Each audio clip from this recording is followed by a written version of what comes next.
Good morning, Raptor Freaks. Lexi out here. It's a reaction day, Tuesday.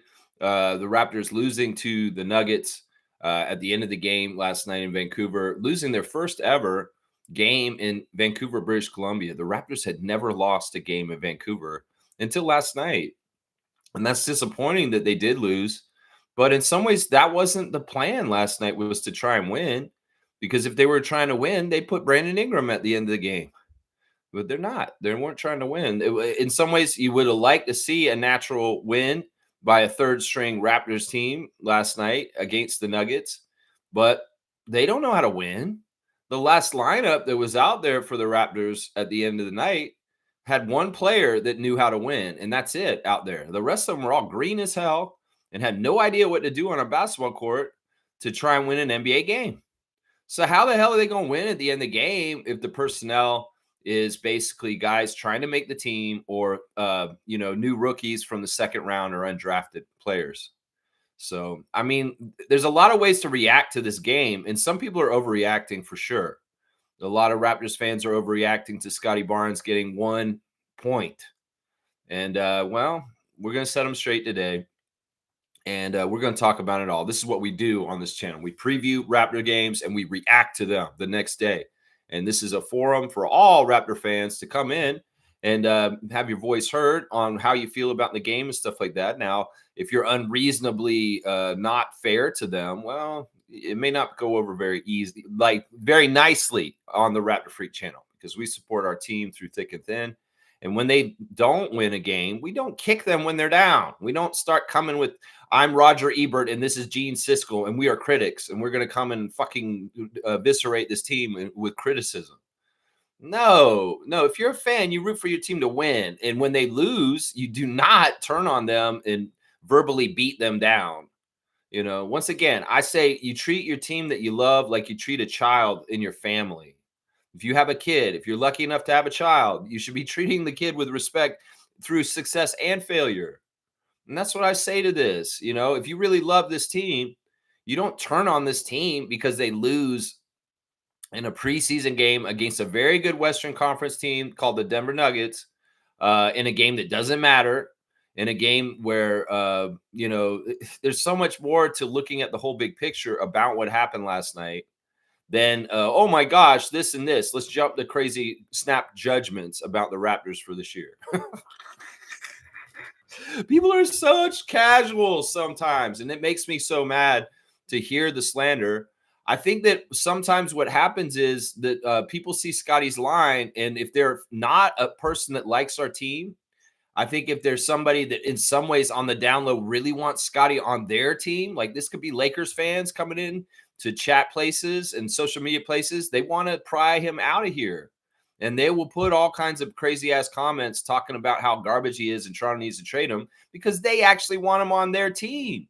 So realize this, Raptors fans. And if you are Raptors fans that think that we're wasting our money and time with Scotty Barnes, you're fucking idiots. Let's just put it that way. If you win in the basketball world, you have to have players like Barnes.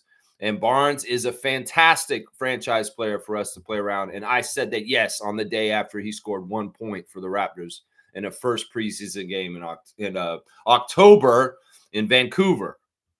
So check yourself, Scotty. Criticism, people today, I'm coming for you. And I will verbally eviscerate you here on this channel if I hear that crap. So get that garbage out of here, Jack Armstrong. If you're on the side of I'm going to diss Scotty because he only scored 1 point last night. Such a low IQ, not a good kind of take from a real Raptors fan. Seriously, really like that. All right, we're going to do all the regular reaction stream segments like stars of the game. I'll go over the box score. We'll look at the team stats and we'll analyze where the Raptors' strengths and weaknesses were. And we'll do all the other stuff, the straight goods on Canadian goods, Instagram stories, Raptors Reddit reactions. And I think I might debut a new segment today called Stats with Keeks, where I'm going to just go on Blue Skies and check out Karthika's Blue Skies account and see what she's talking about.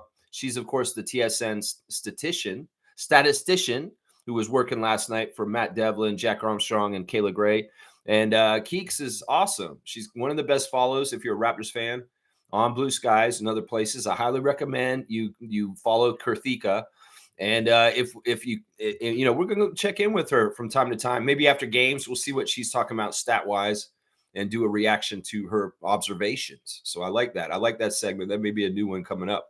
So yeah, we'll do all this stuff. Classic card. You know what we do here. That's right. Let's get to it. First, we got Trevor J, the commissioner of fun. Trevor J. He is my cornerstone. He is an important, pivotal part of the structure called the Raptor Freak Channel, and we appreciate Trevor's very, very diligent help with this channel. He's an amazing person, and his food is unmatched.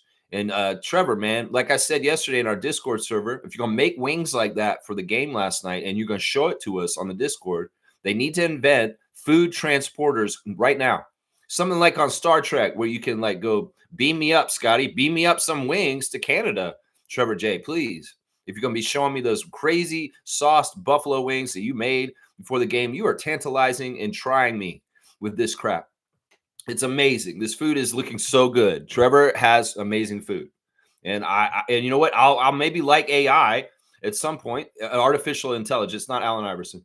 If they can invent a food transporter, like like what I'm talking about, something like on Star Trek, but Trevor could send me wings from Fort Lauderdale, Florida, up to Canada in Ontario. That'd be awesome. Trevor's saying the strongest are gentle, the smartest are quiet, the wealthiest are simple, the happiest are private. The real power doesn't need to prove itself. This is so true. This is so true. I was just watching a podcast yesterday, and I believe it was with Glacier, the old wrestler, Ray Lloyd. And he was talking to Adam Baum, Brian Clark, who was Wrath and Chronic. And it was on their podcast. And Ray Lloyd was talking about Meng, Big Haku, the Tongan, King Tonga, Prince Tonga. We all know Meng with his death grip and the way he used to wrestle. And everybody said he like bit the nose off of a guy in a fight.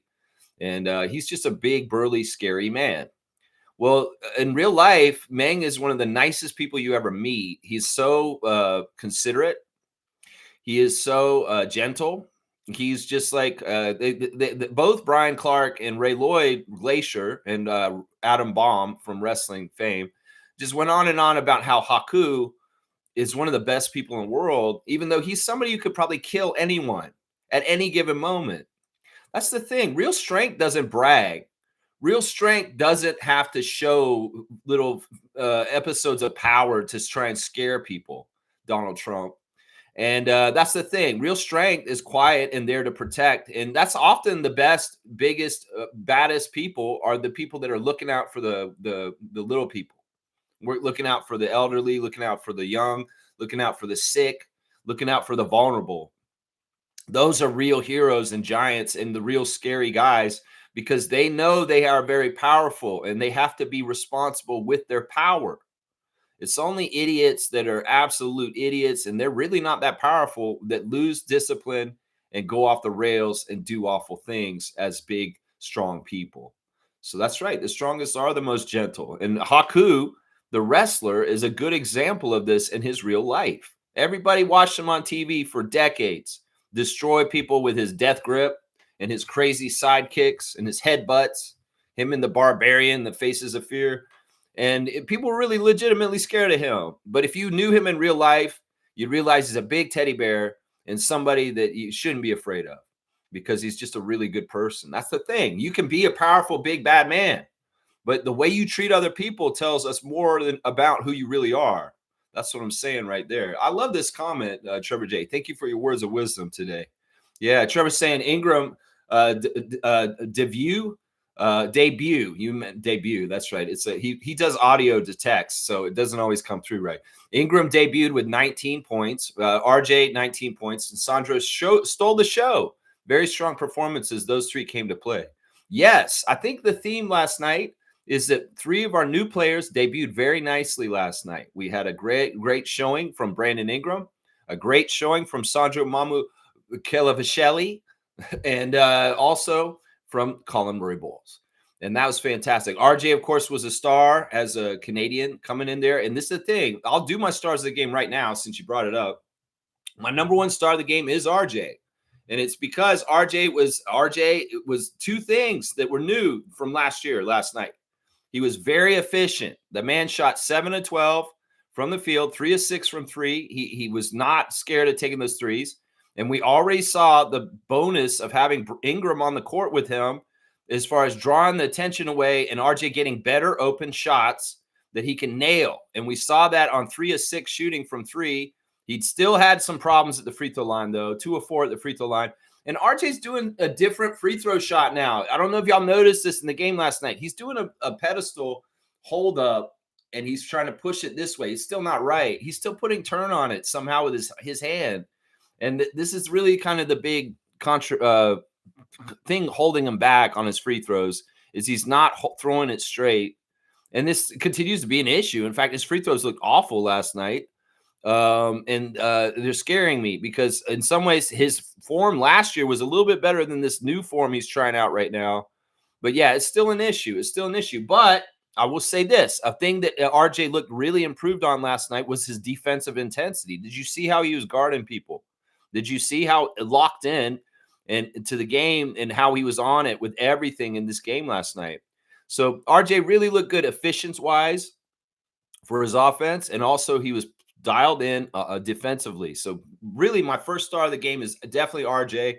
4 rebounds, 3 assists, a steal, and no turnovers, and 19 points in 21 minutes. RJ Barrett, number 1 star of the game. Now, I normally only do 3 stars a game for a loss, but I feel like because we had so many players play last night for the Raptors, we had 16 players play, and there were quite a few bright spots. I'm doing 5 stars even in a loss today, because I feel like I want to note 5 key players from the game last night. My second star of the game is Sandro Mamu. I feel like he was just a really amazing breath of fresh air. Right away, Raptors fans, you get to see what Mamu's going to give us this year. And the three-point shooting was very welcome, especially when we didn't have good three-point shooting from the regular three-point shooters. Grady and Jamison were not shooting well at all last night. It was nice to have the big Georgian center bombing threes and hitting them. And he hit 2 in a row really fast. And that shows a potential that Sandro Mamu could also be like an instant offense, kind of add to a run and really quick to come back and get a win. But he played very well all around, I thought. Sandro in 23 minutes, 6 of 8 from the field. Fantastic. 3 of 5 from three, 6 rebounds, 2 assists, 2 steals, and a +5 with 15 points. Yeah, do you guys like Sandro? Do you like Sandro? With Jakob not playing, the last-minute scratch was Pirtle. They decided to go with Mobo to start the game. But, you can see where Sandro may be the better starting center for us as he gets more used to being on the team. I think in some ways they let Mobo start because of work last year and familiarity. And he has been the guy who jumped into the starting lineup if Jakob is not available last year. But this could very well change into the season because they also did something in this game that was very interesting that I did not think they would do. But I guess Darko sees that this guy can do this. And that was put Colin Murray-Boyles on Nikola Jokic. Like immediately. As soon as CMB came out there, they told him to go and annoy Jokic. And, well, he had some good success at it. Let's just put it that way. So, Sandro Mamu, my second star of the game. My third star of the game is Brandon Ingram, making his Raptors debut last night and getting 19 points on 6 of 12 shooting. That's a nice, efficient 50% shooting. 1 for 3 from three-point land, 6 of 7 at the free throw line. That's good to see that he only missed 1 free throw. Only 1 rebound for Brandon. That is an area where we'd like to get him get more rebounds. He had 2 assists and 1 turnover. 19 points in 22 minutes. Brandon's chemistry with RJ is already evident. We see it already. There was a pass from Brandon to RJ and RJ to Brandon, and really nice looking out for each other. In fact, RJ in some ways was really good at finding people. That lob alley-oop to Jonathan on transition steal was a beautiful, beautiful play. RJ's just playing in the flow of the game, and in some ways, he didn't look like he was playing his first preseason game of the year. He looked locked in and like he had already been going for a while. Like that's the amazing thing about RJ Barrett. Now, I love what Danny Green said in the fourth quarter when he came and did announcing with Matt and Jack. And it's very much looking like our Raptor champion Danny Green is angling for a job because he wants to come back and be on the show. I think he probably saw Vince Carter hanging out with our Raptors crew last year on Sportsnet. And he's thinking, man, maybe being up on Canada's broadcast for the Raptors is a gateway to get a big job like Vince just did with an NBC. So Danny is really soliciting a job to work with us. But he said this about Brandon last night while he was watching. He said, man, it doesn't even look like Brandon's new on this team. This seems like he's already been here and he's playing really in the flow with everybody already and very comfortable. This is true. Brandon did look very comfortable and he did look like he fit. And y'all also saw how when we're in trouble, he can try and make a good offensive shot happen late in the shot clock when we're running out of time with not a lot of time left. And we did see Brandon do some really nice looking out for passing, getting a couple assists. And yeah, I thought it was a very solid debut for Brandon, and we got a little bit of a taste of the powers that he can have. Now, I'm telling you right now, that game, we didn't start well at all. And we were playing from behind pretty much the whole game, but we were catching up on them. And we were coming to get them by the end of the game. Now, we don't play the end of our bench or some of those end players at the end, and we really close it out right at the end. We win this game. And that's, I would say this. If the Raptors and the Nuggets played their primary lineups for most of the game with backups and played like a regular season game without all those guys coming in at the end, people like Elijah and Chucky and all the younger players on the Nuggets, we beat the Nuggets by the end of this game if it's still Jamal Murray and Brune and Jokic out there with our starters because they were figuring it out. And, you could diss Scott for only getting 1 point, but he barely played in the second half. And he was not getting touches to try and score last night. He was trying to do some very specific things last night. So, yeah, Brandon is my third star of the game. I want to give some credit to two more Raptors beyond the 3 stars of the game because I felt like they were very solid last night. And the first one is Jamal Shead. Jamal Shead off the bench was fantastic. In fact, he sparked the comeback in the second half with his intensity on defense and also his just going and getting it. Very, very good leadership by Shead late in the game. 17 minutes for him, 4 of 8 shooting. He's 1 of 4 from 3, 2 of 3 at the free throw line. 1 rebound, 5 assists with 1 steal, and only 1 turnover, a +7 with 11 points in 17 minutes. Yeah, Shead was very, very, very key in the second half for the Raptors to eat up the lead and finally get like into a very much back and forth kind of game for the end of the game. So good job, Shead. You look really good last night, and you do look stronger. I will say that. You do look stronger. My other guy that I want to give a little shine to as a 5th star in the game is Ochai Agbaji. Agbaji, in some ways, is, in some way, this is the same thing as last year. Agbaji's kind of a guy that doesn't get a lot of shine or a lot of credit or a lot of, like, attention. More so people like Jacoby Walter or Grady Dick are going to get that around the team. But Agbaji is just silently, quietly, completely consistent. And he just is he's a winning kind of player. And honestly, he was badass. He had the best plus-minus of the Raptors last night. 16 minutes, 3 of 4. So very efficient, not missing shots and filling up the lane and just being a good defender, doing all kinds of good stuff. 2 rebounds and 1 turnover, a +10 with 7 points. He had a winning persona out there, and he was very steady at times in the Raptor game last night where things were a little bit out of control and crazy. But yeah, those are my 5 stars that I like the best out of the game last night. Of course, some honorable mention to maybe Colin Murray-Boyles for getting out there and showing some of his stuff from what he can do. Also, Emmanuel on the down low had a decent game also, even though it wasn't high volume. Emmanuel was very, very kind of good. But yeah, those are my honorable mentions and my stars of the game right there. Yeah. Trevor J saying WNBA game tonight, Vegas versus Phoenix. It's actually not tonight. I thought it was tonight too, but they're taking 2 days off.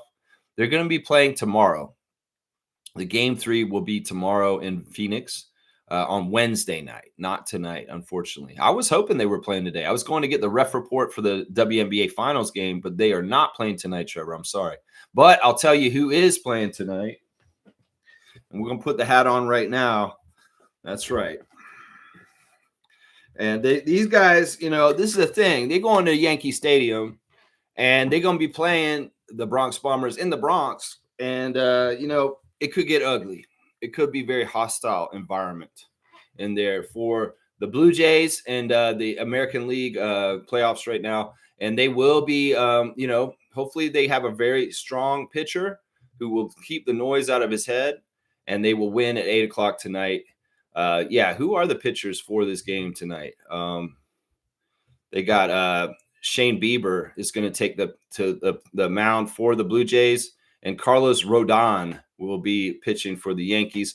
The ESPN matchup predictor is saying the Blue Jays have a 48% chance of winning versus 52% for the Yankees. Well, it's a favor in the home team. But yeah, let's go Blue Jays. Let's close this series out and get the win and just finish it up, man. Finish it up. That's right. Trevor J is saying that Canada basketball is a new partnership with TSN on men's and women's FIBA basketball games. I like this a lot. This is fantastic news. And the TSN crew was glowing about the news last night, and they had Rowan Barrett on in an interview talking about the Team Canada stuff. And this is fantastic. I haven't really liked Sportsnet's coverage. If you're asking me who I'd prefer to watch between Sportsnet and TSN, it's always TSN. TSN just has a better crew of people working for them, and they just cover things with more quality and just a more epicness. I feel like Sportsnet is cheap sometimes with their graphics and their personnel. And I feel like, TSN does it right. So this is very welcome by me that all the Canada men's and women's basketball stuff is going to be on TSN now. It has been on Sportsnet in the last few years. And in some ways, they haven't covered the international stuff well at all, like giving it any kind of spotlight or even putting it on sometimes. So TSN, you could be a huge improvement in covering men's and women's Canadian basketball, FIBA-wise. Really put those games on and advertise them. And, because Sportsnet dropped the ball on this, honestly. They weren't helping Rowan Barrett and Michael Bartlett at all in some ways with their coverage and how they were doing things. There was quite often things where they were not putting an effort or a budget into sending people there. So it's much better that Bell's doing this now. Much, much better. I was very happy about this news yesterday. Naco the Nacho is here. Gerald is here. He's saying that Sandro, Brandon, and RJ were our best. Yeah, they were scoring-wise for sure. I want to give credit, though, to the best player in the game last night, and that was Christian Braun. He was annoying as hell, and I don't know. I feel like Christian might get up to play against us because two of his friends are on our team from Kansas. These Kansas Jayhawks are Rock Chalk Jayhawk, and they're very tight. And specifically Abaji played with Brune, and they got the Jayhawks championship together that year that they were on the team together. And there's probably a lot of shit talking, and there's a little bit of extra, like, I want to kill this team because that's my friend over there, and we will talk trash after the game. And I feel like that's the energy that Christian had last night. Now, a lot of people are saying Christian is this kind of player, but man, I think he played out of his mind yesterday. Is that what he does every single night, Nuggets fans? I don't think so. And judging from y'all's comments from the NBA highlights on YouTube, y'all were like, man, if Jamal and Christian could shoot like this every single game, man, we're going to win. So, I mean, Brune was locked in, and he was absolutely the number one player in the game last night, the guy who directed things in the first quarter. He took over right away, and he was doing everything for them. Jamal Murray was very good too, and his shot was looking really good. There were a couple of times where Jamal made crazy impossible shots with people guarding him, and I was like, wow, that's good Murray stuff right there. Sometimes Murray makes me really believe in him, and well, he's on my fantasy team this year, so I better believe in him because he's going to be playing for the Raptor Freak All-Stars in our fantasy Yahoo League. Well, Gerald wants to look at his fantasy team right now.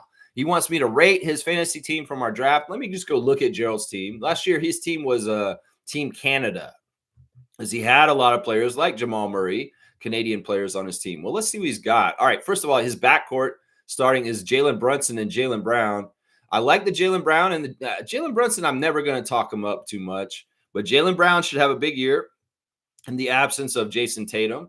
I like that you got our guy Norman Powell from Miami. I think he's going to be a quality pick for you because in some ways, Miami is an ecosystem where Norman can thrive and collect a lot of stats. So that's a good pick. You also got the young bull, Matas Buzelis, entering his second year. We'll see if he has a sophomore slump, but all things look like he's going to grow into another great year. The kid just got to get more size with strength on him. And, he's a very promising player, Buzelis. I like him a lot. You got the Aaron Gordon guy who was not playing last night. Aaron was sitting on the bench looking stoned. And, Aaron Gordon, I don't have respect for him. I'm sorry. I'm going to put your guys that I don't have respect on a list. Jalen Brunson, Aaron Gordon, Klay Thompson, Joel Embiid. Who else? Jason Tatum. Yeah, I don't respect any of those guys, so I'm not going to talk about them. So we'll go ahead and just pass all them. I think it's hilarious. You got Joel Embiid. I guess maybe you got him on a discount. He fell in the draft. But yeah, you go ahead, Gerald. Get Joel Embiid. I will tell you this, Gerald. You need to take your injured guys and put them on the injured reserve and go get waiver wire pickups. You have 2 injured reserve spots, and you could throw Embiid and Tatum in there immediately. Don't expect Embiid to get off this list anytime soon. I like that you got the Sarr that is better than the one we've got, Alex Sarr. I have a theory, actually. Watching Olivier Sarr play for the Raptors last night, he's bad. He's really bad. Monique, you're exactly right. He's crap.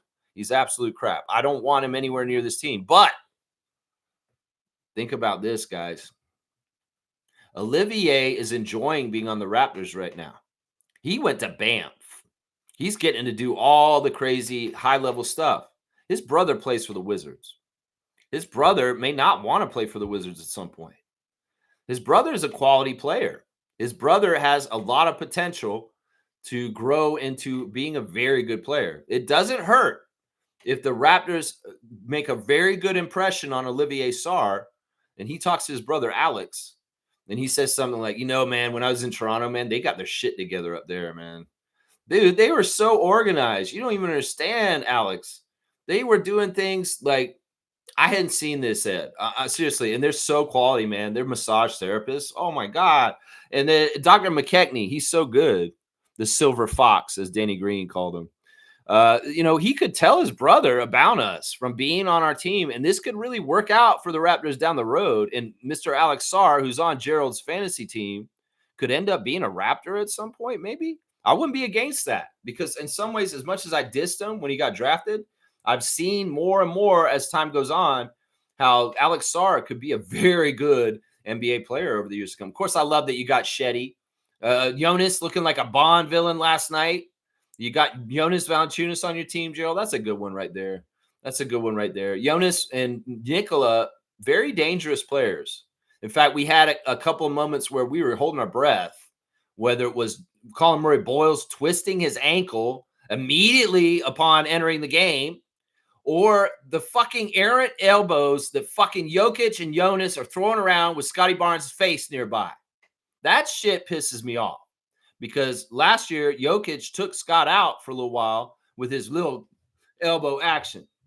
And in some ways, that shit is dirty as fuck. And if Scott had gotten hurt again last night, because it looked like Jonas had elbowed him in the head, he did, and he fell down. That would have been really bad because it would show, like, what the fuck is it with Denver centers and their elbows and our guy Scott Barnes? Seriously, that's not good. Davion Mitchell and Jamal Shead are on your team, Gerald. Holy crap, that is just not nice. And Miles McBride is a very interesting bench player. He's going to provide you some scoring off the bench. And you got Yabusele also, so a couple of Knicks down there. I don't know. I hate half your team, and I love half your team. How about that? I hate half your team, and I love half your team. And half the reason why I hate your team is because they're Atlantic Division opponents that I hate.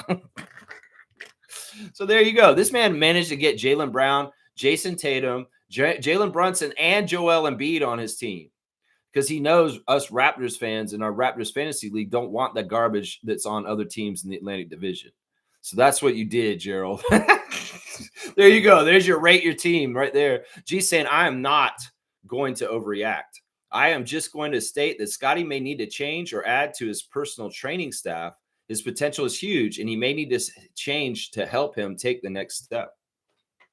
All right, I want to go over Scott really quick. First of all, let's talk about Scott and what he did last night from a basketball perspective, not from an expectation perspective, not from I'm a casual Raptors fan who's sad that Scotty only got 1 point kind of perspective. And I don't like these fans that come around in our comment section and say we glaze Scott. and we're kissing his ass and all this kind of stuff. That's not what this is. I assess talent in the NBA, and Scotty Barnes is the most talented player on the Raptors. And I'm going to explain why, even though he only got 1 point last night, why that is not a big deal. Once again, Jakob was hurt last night and did not play. He was a late scratch. What happens then is somebody's got to guard Jokic. Jokic played regular minutes last night. He played a regular game. They came out and played the starters for most of the game, and Vancouver got delighted. As Jack Armstrong said many times in the game, this is great for this Vancouver crowd. They're getting to see the best players on these teams actually play a lot of the game. Well, Jokic is a fucking load. And not only that, he's heavy right now. He's in his preseason mode where he hasn't really slimmed down yet. So he's really fat and heavy right now. And well, I'd much rather have our Austrian center guarding him and holding him and muscling him around. But Scott raises his hand. In fact, he wants to guard Jokic. It may be because of last year. It may be because he just wants the toughest assignment. He's trying to do that. And once you are the guy on Jokic, and especially when Jokic is so big and physical like he is, you have to put so much energy into that. That's why I don't like Scott having to do that. But if Jakob is out, in some ways, Scott is the best choice after him to do this. And that's why Darko put him on that. So there's only one assignment for Scott last night. It's not to score 20 points. It's not to do this or that. It's to contain Jokic. That was his only damn assignment last night. And if you look at Jokic's stats from last night, he did the job well. So Jokic had 6 turnovers, and he did not get a triple-double. And he did play over 20 minutes. And we know he doesn't need 30 minutes to get a triple-double. So remember this. And I know it's only preseason. He's out of shape. He's got the task to guard the best player in the world last night if his name's not SGA. So remember this, Raptors fans. When you're analyzing Scott's game last night, that man had to guard the MVP 3 times over in the NBA in the last few years. A man who's been in the MVP race 5 years straight in the top 2, like Larry Bird did in the 80s, as Jack pointed out in the game last night. That is why Scott has 1 point, because he had to basically try to corral and hold down Nikola. So, and look, the tag team of the Road Warriors of Barnes and Mobo can do so much as a pairing out there as the 4 and the 5 against legit centers.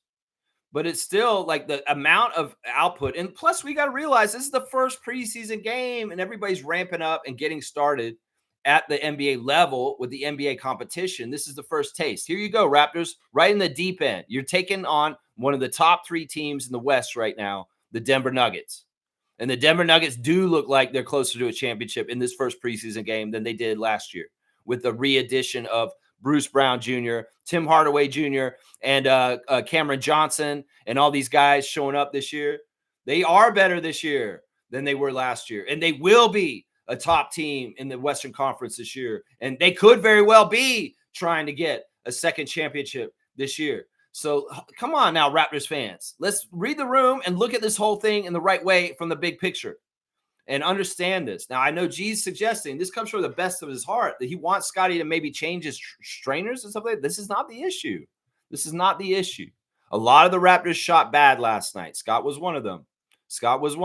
Jameson shot bad last night. Grady shot bad last night. And, well, that's going to happen sometimes. This is the beginning of the preseason. We're working out the kinks, and we're just getting started. But I will say this, Raptors fans. We just played one of the top 3 Western teams in the league, and we went toe-to-toe. We didn't give up.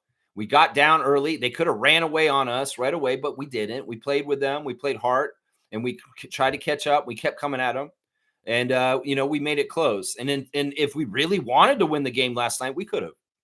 We could have won the game last night. Very simply, we could have just changed the starting lineup at the end with a little bit more experience to close out the game. It could have been as simple as playing Walter and Shed at the end of the game instead of Hepburn and Martin. We could have won the game. Seriously. So let's keep it all in perspective. I don't think it's anything to do with Brian Macon, the Cube, or anything this guy does in the offseason. I think that you guys have to really recalibrate what you expect from him and just go with the flow. And understand, in some ways, Scotty is a special player, and you don't need to be gauging him like every single other player in the NBA. Because I'll look at his stat line, And we could go over what he did out there, even though he didn't score nothing. 0 for 6. Yeah, that looks bad. 0 for 2 from the 3-point range. That looks bad. He did miss 1 of 2 free throws. He did have 4 rebounds, 5 assists, and 3 steals, and only 1 turnover. So he did staff stuff in 19 minutes. Also, he only played 19 minutes. So, that I'm going to be doing this all year. If people are going to come at Scott, I'm going to be defending him, and I'm going to be standing in between these detractors and telling them the truth about what Scott's doing. You can say I'm glazing him. You can say whatever. I'm coming to you at an educated point of view, and I'm saying this is what's the reality. He had to guard Nikola Jokic last night, and that was the first and only assignment in some ways. Let's go look at Nikola. Like I said, he had 6 turnovers. Some of those were really caused by Scott, Colin Murray-Boyles, and the other people that guarded him. And he was perfect, 5 for 5 from the field, 6 rebounds, 5 assists, and 1 steal with just 17 points. And we know Jokic will go for like 30, 10, and 10. Like it's nothing. So I'm just saying, Raptors fans, come on now. Understand the whole thing with Scott here. And honestly, this is way too soon to overreact. And I understand you have good intentions, G, but I don't think this is necessary. It's not necessary. Naka's saying that Colin Murray-Boyles looks solid in his debut as a Raptor. Yeah. Let's see. Colin was 2 for 7. He missed all 3 of his threes. I was surprised how many threes he took. Like he got 3 threes and they didn't go in, none of them, but that's a big deal. Colin did not get to the free throw line, but he should have probably. 3 rebounds, 1 assist, and 4 fouls. A +5 with 4 points. One of the most interesting thing I saw from Colin last night was, and this was Shed. Shed did this. It was amazing. This was really interesting. Like there was a play where the shot clock was winding down, and Shed had it at the top of the key, and he had all kinds of options for trying to get the person to take the last shot. But as a floor general, Shed is directing where the ball's going to. He called Colin's number 12 at the end of a shot clock running out over in the corner. And what did Colin do? Well, this is the thing. Shed's so smart for throwing the ball over to him in the corner because he made him light a fire under his ass. What do you do, Colin, when you see the shot clock's going down and you're in the corner and you got to do something for your team and you can't get the pass to somebody else? He makes his own shot. He creates his own offense, and he put it on the dribble and went around his opponent and did a reverse layup. That was very telling to me because that is a player that has the desire to get the score at the expiring shot clock. And it is also telling that Shed recognizes that in Murray-Boyles, that he has that talent to finish in a late shot clock situation when we really need a basket with his strength all of a sudden. So that was very telling, that play. That Shetty recognized it. And he said, you know what, Rook, I'm going to give it to you. Let's see if you can get this in there before the shot clock's done because it's expiring. And he did. He was successful. And that probably comes from playing with him this summer and seeing that Colin Murray-Boyles has got it like that. So that was a very impressive decision by Shed, first of all, and very impressive that Colin Murray-Boyles was successful in converting that basket in that late shot clock situation. Because we want guys that are going to be able to bail us out if we're in trouble in the shot clock. And Brandon Ingram's obviously that already. But if Colin Murray-Boyles is going to become this guy who can get a basket for us at an aspiring shot clock, that's a very good thing from him that we could get. It's a very good thing. I love that so much, man. Yeah, so CMB did look solid, and that was the thing that impressed me the most. Super fan Monique Lawrence is back in the house, and we're reacting. Let's see what she's saying. Good morning, Rap Free Crew. Yes, Gerald. That's the message. Mamu, Brandon, and RJ. Yeah. Once again, don't sleep on Oshai and his steady energy and the leadership and the tenacity and the go-get-it of Jamal Shed. Those guys were fantastic. Let me go over some more of the box score with the Raptors side, and we'll kind of look at some of the other guys and see what happened. I was really surprised they did start Mobo, but in some ways that's like the incumbent kind of decision. It's like Mobo was the default backup center when Yak was out last year and got a lot of starts in his place. So his time on the court, and plus he's best friends with Scott. Of course, Scott's going to enjoy playing a lot of time. His minutes tied in with Jonathan because that's like childhood dreams come true. But yeah, Mobo actually impressed me. He didn't look out of place in the starting lineup. He still looked like he fit, and he did solid things to help us. He was very active. He filled the lanes. He was very good on defense. 3 for 6 for Jonathan, 2 rebounds, 2 steals, and 6 points in 16 minutes. I'm glad he got to start last night. But like I said, things going to evolve this year, and him getting to start games regularly is not probably going to be often. Not going to be often, especially if Jakob's very healthy this whole entire year. But a solid start. He wasn't bad, and him and Scott are a good little tag team of trying to defend the paint for the Raptors. But once again, that's not the ideal situation. When the Austrian guy is playing, that is a better situation. Because I'll say this once again, Raptors fans, if Jakob's playing last night, Scotty gets more points. Scotty gets more points if Jakob's playing last night because Pirtle's on Jokic and Scotty has more energy to go do other things around there. He had to put all of his energy into Jokic last night. You could see it right from the start. The man was wrestling a big, huge Serbian guy right from the start at the game. And y'all need to give Scott credit for that. You do. Emmanuel Quickly, as I said, was solid, if not like on high volume. I did see a higher defensive intensity from Emmanuel, and I thought he did a really good job last night. Look, he's going to blow up sometimes in the flow of the game and get his spots and go crazy. But last night wasn't conducive to go into the flow of game for him. But he did still do a lot of really good things. I thought they managed the ball well. And the great thing was, and this is the thing that the Raptors did so well last night, and it was keeping them in the game for not shooting very well, is that they were getting a lot of turnovers and not causing a lot of turnovers for themselves. And you got to give credit to ball handlers like Quickly and Shed and other guys who got to handle the ball like Hepburn for limiting the turnovers for the Raptors, but while the other team had tons of turnovers. We did this summer league stuff to the Nuggets last night where we put 31 turnovers on them last night, y'all. And that's a lot like what we were doing at Summer League. That's an amazing amount of turnovers. For a quality veteran team like the Nuggets, that is really good. So there are some real success stories from this game. 3 for 6 from the field for Emmanuel, 1 for 3 from 3, 1 of 2 from free throw, 1 rebound, 3 assists, 1 steal, and 8 points. If you're gauging the Raptors by how much they get paid in their production to start, don't do it now. It's the preseason. And they didn't play starters minutes, 20 minutes, 19 minutes. No, those guys played a section of the game and they didn't play a whole big, huge part of it.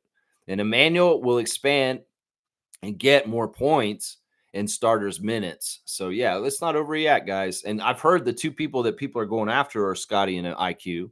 And it's stupid, man. Just stop. We're all for one for all. We want as much talent on this team. Bobby Webster is the GM and the head of basketball operations. You are not. So he's going to know better. And plus, he's not listening to y'all anyway. You stupid ass noise.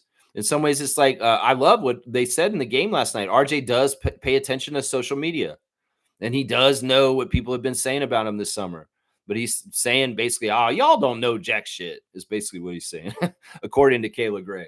So, yeah, Olivier Sarr, absolute garbage, as Monique pointed out on our Facebook chat. 8 minutes, 1 of 3. He actually did take a 3-point attempt. Looks so ugly. 3 rebounds, 1 assist, 2 points for Olivier. And he just looked awkward and gangly. And in some ways, he was not a good player. He wasn't a good defender. And there was a lot of stuff I felt like if he was a better player, he could have capitalized on with his size. So, yeah, it was interesting he got in, and Roddy didn't get in, and Rodin didn't, but Sarr did. So that it may have been because Jakob was out, and they went a little deeper. I'll bet you if Jakob had played, Olivier Sarr does not play last night. Jamison Battle, very tough night. I actually wanted him to be the hero at the end of the game. There was a section where the Raptors got 3 3-point attempts right in a row on one possession, and they missed all of them.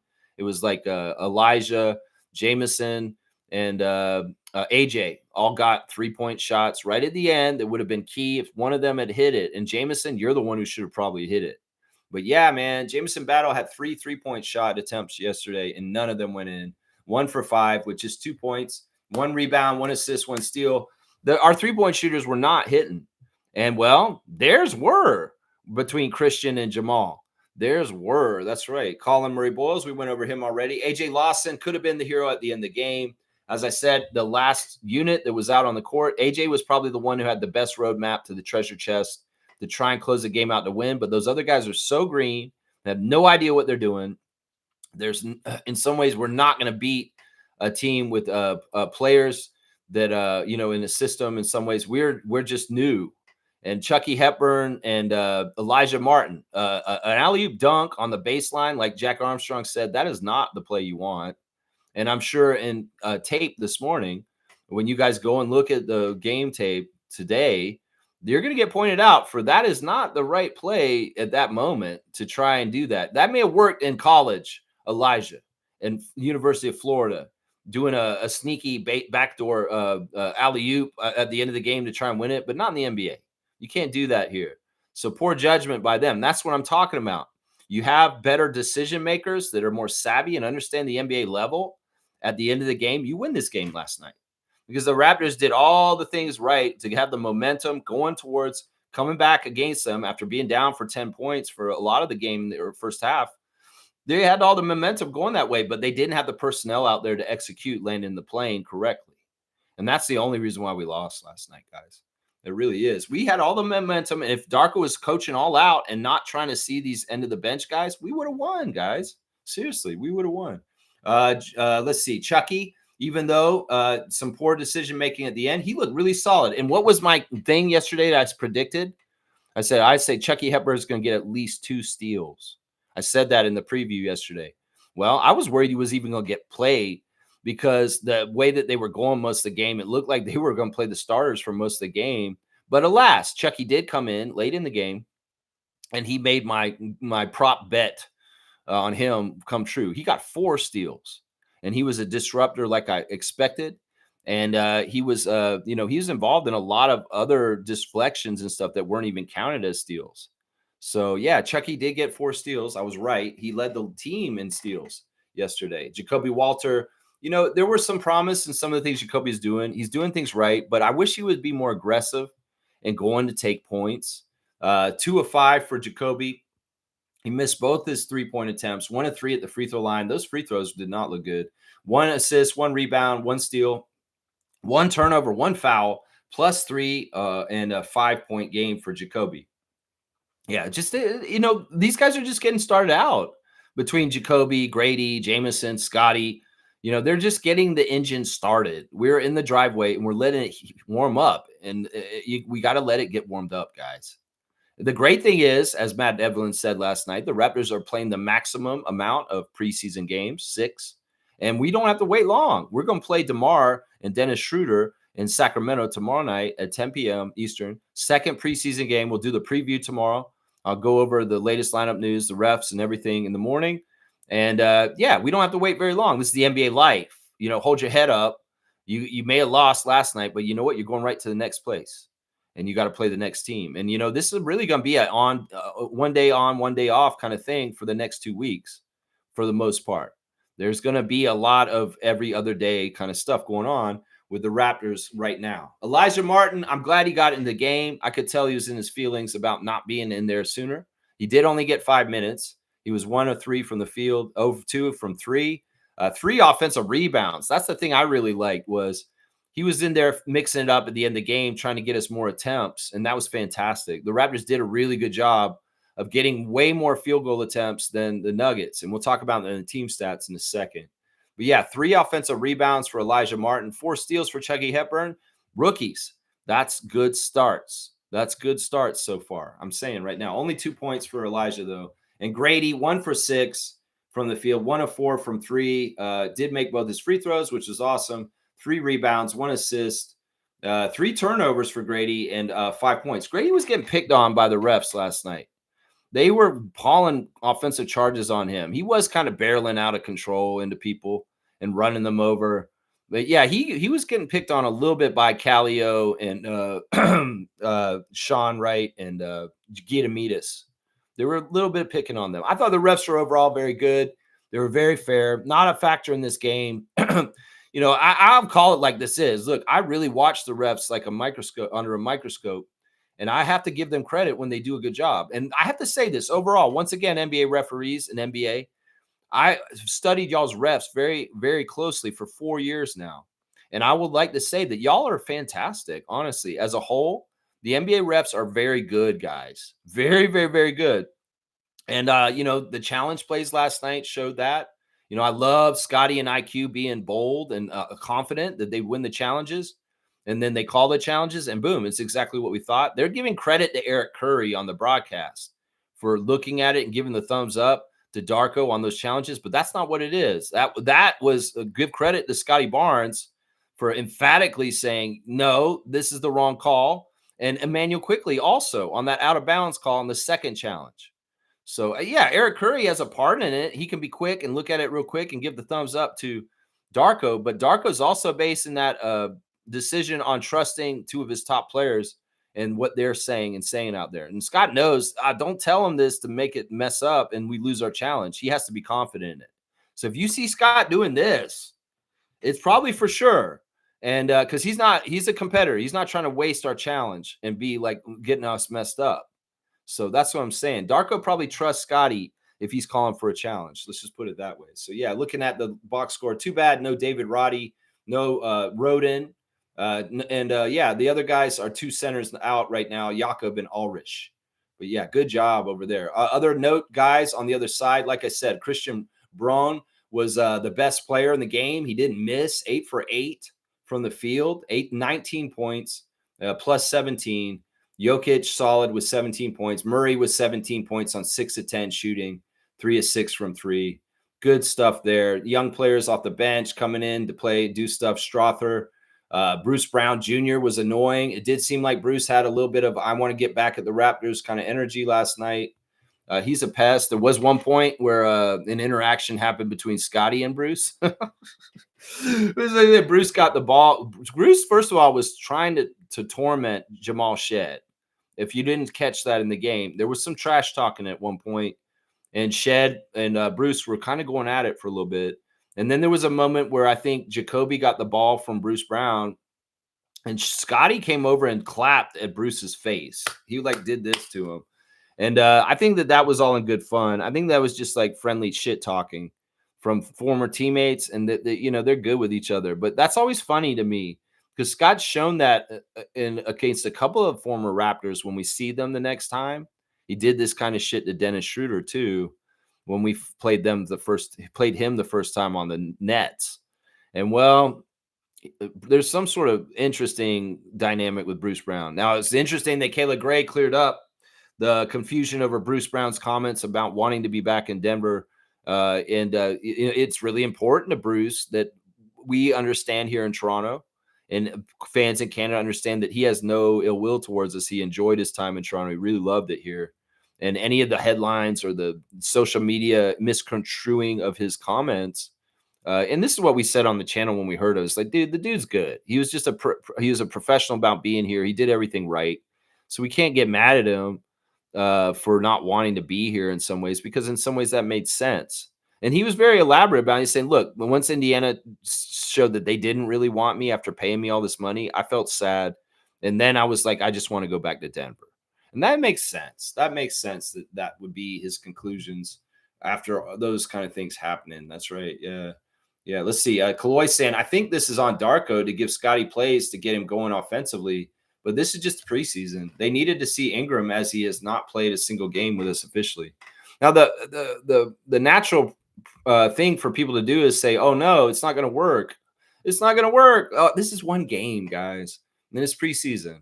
And in some ways, it's like, look, once again, the biggest thing Scotty had to do was Nikola. That's the only thing that really mattered in this game last night for what he had to do for his assignment. Scotty doesn't have to be our leading scorer. Brandon and RJ can carry us, seriously. And it's not that Brandon is taking away from Scotty or they don't fit with each other. It's just there's little things that got to be worked out. And there's going to be nights where it's going to flow a lot easier to Scott. I mean, Kaloy's kind of right. Maybe Darko could have called more plays for Scott, but they didn't. And that was just part of it. And it's not a big deal, seriously. I think that you see 1 point for this guy and he's an all-star and all this stuff. People overreact and they need to stop. They need to stop. This is just the start of a long, long journey. And if this is where they're starting from, their starting point after one preseason game, we're going to be very good this year. Because like I said, let's keep it all in perspective. This is the top 3 Western Conference team, a champion a couple years ago, and they play at a high level, and they have a lot of very skilled, experienced playoff players. And, we have a little bit of a new nucleus with new guys that came in and played last night. And the promise is there. We're only going to get better, guys. And we went toe to toe with one of the best teams in the West last night. So let's not overreact to one game. Let's just say that. Yeah. Seymour's here. Good to see Sheriff Seymour Pape. From the jump, we got outran. Good first game. Get the legs and blood flow going. Stay hungry, Raptors.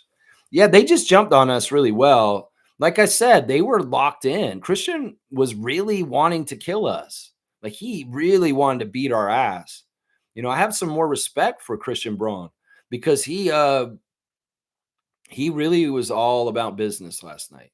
And I'm pretty sure he talked major trash to Baji and Dick that whole game last night. I'm sure they both had to guard him at different times. And in some ways, once again, don't underestimate friendships and like pals and how they will go at each other like this. And that's what it was. Once again, Tim Hardaway Jr., being a Raptors killer on some level, made his little appearance in the second half and did bomb a three from the corner and did a couple of good things. Very determined kind of player that likes to beat the Raptors too. Right there. Yeah. Yeah. Monique is saying Grady's back in the same role as his rookie season.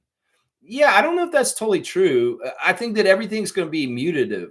Like it can change as the season goes on. And really what he's going to decide is going to be like on things like efficiency and energy and just where guys are. Some of it will be decided on little injuries or major injuries. Hopefully not too many major injuries, but maybe just little nagging injuries. There's going to be all kinds of different things, Grady is probably not going to be a starter this year, and that's what they were making light of in the broadcast last night. Well, Grady was a starter in his second year, but this year the talent has gone up. We have Brandon, and Grady's going to be on the bench, and it's not a big deal. It's just that we need Grady to come out there and hit his threes. We need him to do what he does best, and when he's not hitting his threes, it's trouble. It's hard to play him. That's normally the case for a 3-point shooter. In some ways, I know he's more than a 3-point shooter, but in some ways, his rest of his game isn't as established yet. And it's just how it is. Gary Trent Jr., you can think about all the different history of 3-point shooters around our team, and it is really feast or famine. If you're not hitting them, you're really kind of in some ways, it's like, yeah, we may need to get Oshai out there just because he's going to have a defensive edge that you don't have exactly. That will be more helpful in this situation. If you're not hitting your threes, okay, if Grady, you're not hitting your threes, we'll bring Jameson in, see if he's hitting his threes, that kind of stuff. So, and we'll have to see what's up. That's up. Yeah. All right. Let's see. I got to find my place in the chat. I lost it. I will definitely come back to it. Man, we're going to have a long stream. I can tell because you guys want to talk about this, and this is fantastic, man. Trevor's saying we practice against each other. Now we have to learn how to play against other people and put all we learn together. This is one thing I would say, the Nuggets did play a little bit more aggressive and fast tempo than usual. It was weird, man. I think the league is really getting to play hard league. That they saw the finals and everybody's going to try and copycat being a little bit more aggressive on defense and pushing the ball fast up and down the court. And the Nuggets did try to do this a little bit more than normal.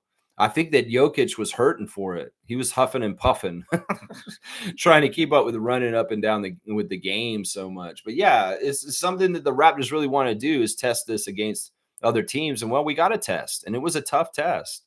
Very, very quality team. And you know what? Edelman did a good job, I feel like, for the most part. But yeah, it's going to be, I don't know. We'll have to see. Denver, I have more confidence in them for this year after seeing them last night. I do. I have more confidence in them. I was kind of on their acquisitions, but no, man. They actually look like a real contender to win the West this year. Denver, they're a real one. They're a real one. I can tell. Most saying Sarr is trash. Yeah, I just feel like the man, I mean, he's not making this team. If he's going to go to 905 and be a center on that team, that's great because he could be helpful there. That's for sure. G saying Scotty was everywhere defensively. He caused a lot of disruptions and had some great passes. Yes. There was that one pass in particular that he passed between two Nuggets on transition. He did a little spin, and he passed it right between Christian and Jamal to RJ, and RJ got a fantastic catch and a dunk. That was beautiful. That was a beautiful play, and that was a very tough pass that Scott made there. So listen, casuals, go ahead and look at his points per game. But I'm seeing all the intangibles, and I'm seeing the other stuff. Like G's saying, he had to be everywhere defensively last night, and his assignment was not the normal assignment that you guys have seen him have to get in the past couple years. So just understand that man is playing Yaka Pirtle yesterday. He was Yaka Pirtle for us last night. Excuse me. G saying also Grady keeps hitting the front of the rim, just a little bit more lift from his legs, and those are swishes. He was being aggressive, but needs to incorporate a Euro step for those charges. That's what he did, the Euro step. They just anticipated where it was. And Danny Green said it was like, man, that's just really good anticipation by the defender to get there on time. But yeah, maybe Grady's a little bit too predictable with his aggressive drives, and charges are being drawn. There were a lot of offensive fouls in the game last night, whether it was a Jamal Shed, a Kyle Lowry-esque kind of, I'm going to take a charge from somebody real quick, or Grady running over people. There were a lot of offensive fouls and the ball going the other way for teams that were on offense last night. There was a lot of that. The referees were all about calling offensive fouls. In fact, some of those offensive fouls were makeup calls. We're like, oh, Grady, well, look, you have like 2 offensive fouls on you real quick. Well, don't worry. We're going to do one to them real quick. And they did. They do an offensive foul on the Nuggets and try and make it look more fair and even. And that does make it more fair and even. If you're going to call it at that end, you better call it at this end. And the offensive fouls were in full effect last night by the refs. It's very interesting how many offensive fouls there were last night. They are letting them play more physical, though. Fiercely saying, good morning, fam, and happy Tuesday. Despite the loss, I'm really, really happy with what I watched. I have confidence in this season to come. Yeah. Yeah, it's in some ways the Nuggets, like you got a bona fide 3-time MVP, and the kid from Kitchener is a very special talent also, man. Like I said, I got respect for a few of the Nuggets last night more, and Murray and Brune were 2 of them ones I got way more respect from watching them last night. Some people say, why do you not respect Jamal Murray? Well, I have my reasons, but he's on my fantasy team this year, and I'm hoping I'll like him more and more as the year goes on. Nako's saying, Brandon looks like he has another gear. It's preseason. I don't think we saw 100% last night. It's interesting. We saw the key components of his game, the little turnarounds, the stuff near the elbow, the 3-point shots. We saw him aggressively going to the basket a couple times. We saw him dump the ball off to RJ for a really nice, easy basket for RJ. That kind of stuff is really good. And you're right, Gerald. Just as much as we talked about Kawhi Leonard in his playoff mode, there are different modes to Brandon Ingram. And this is just the beginning. I think the most important thing to look at with Brandon was he fit nice and he was going real smooth with us for the most part. No snap judgments, though. And anybody who's making snap judgments about Scotty Barnes and his fit and what happened last night, you are not looking at it the right way. I'll say that right now. G saying, I think the hard part with Scotty is as a rookie, he had a very defined role by the net. Second year, they tried to make him a point guard. Third year, a point forward. So his changing role is not easy. Yeah, they had an interview with Scott this summer where they talked to him about where he is in his NBA career as a player and who he is and where he thought he would be when he was younger. And he's not anything what he thought he would be in the NBA. It really is. In some ways, this is crazy because that tells you that Darko is really directing the player that he's trying to create Scott into being. Because if Scott had designs about who he was supposed to be, he's not doing exactly what he thought he was supposed to be doing. I think that in some ways he did really buy into the point guard idea when he first started playing the NBA, but he's realizing as he plays in the NBA, his strengths are in other areas that'll be much more better for us to win. And that's where he wants to go. Nothing is set in stone about who Scotty Barnes is. And that's why Raptors fans need to understand this. This man is a very much amalgamous kind of blob that can go into different kind of forms on the court to provide whatever the Raptors need. And last night it was stop Jokic. And that was the main one assignment for Scotty Barnes last night. So, yeah, he didn't see himself as the kind of player he is. I think these are pretty accurate. His first year really was he didn't do anything. He was just out there playing and having fun. And he went in the flow of the game. And that was his first year in the league. The second year, yes, they did try and run him through point way, way more. And last year, he had more of a defensive attitude about things in certain ways, and also started more and more exploring his post game in the paint and some of those turnaround shots that he does that way. Once again, that is where he should be. He should be doing stuff like that, and he should also be doing. I mean, he can do whatever. He can do whatever. He's going to do whatever it does to help. Plus, remember, Scott is a very vocal team leader. He's out there communicating very high level, talking to everybody, keeping them in the right place, keeping people up. And even when he's not in the game, he's yelling from the bench to his teammates to see things that they may not see. So there's a lot more intangibles in Scotty's game as a leader and a franchise player than you or guys can give credit from the stat sheet. So you got to understand that stuff, man. That's a whole bunch of it right there. Fiercely saying my 3 stars of the game are Brandon, Mamu, and CMB, the 3 new guys. And if our starters aren't impactful in the first quarter, the second and third units facilitated a comeback, and we closed out the game competitively. Yes. These are good takes on what happened last night. And, the starters did not start the strongest. They were not making shots. That was a big part of what happened last night. Let's go look at the team stats real quick, and we'll see exactly what happened. The Raptors were not shooting well last night. They shot 41%. Meanwhile, the Nuggets shot 57%. And in some ways, I would say that's a failure of our defense to allow them to have such easy open shots. But some of those guys were shooting really hard shots, like Murray.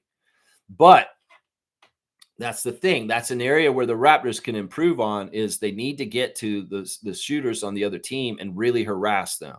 If we have a philosophy this year of making the other team uncomfortable and not happy, well, we need to do a better job of that, because in some ways Denver was doing what they wanted to do with Christian Brun and Jamal Murray.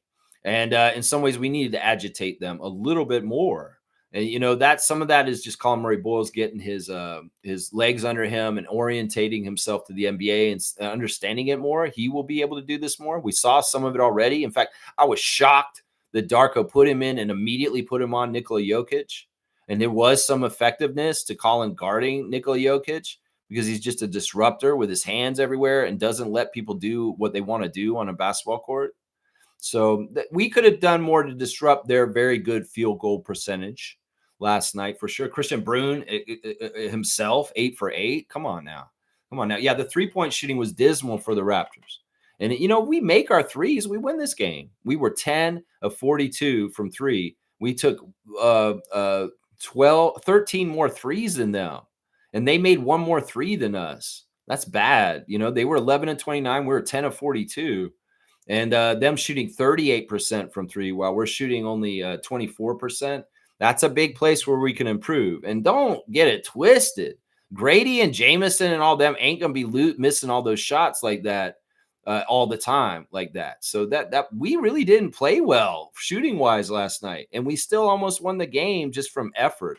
And the part of the effort is we got 30 more shot attempts on goal than they did. We had 97 shots, and they only shot 67. So we're manufacturing opportunities through turnovers and just getting after it and hustle. So that's good. These are all good signs. We just shoot a little bit better, and we're going to be fine. The free throws shot line was bad too, 67% of the free throw line. Raptors, take this shit seriously.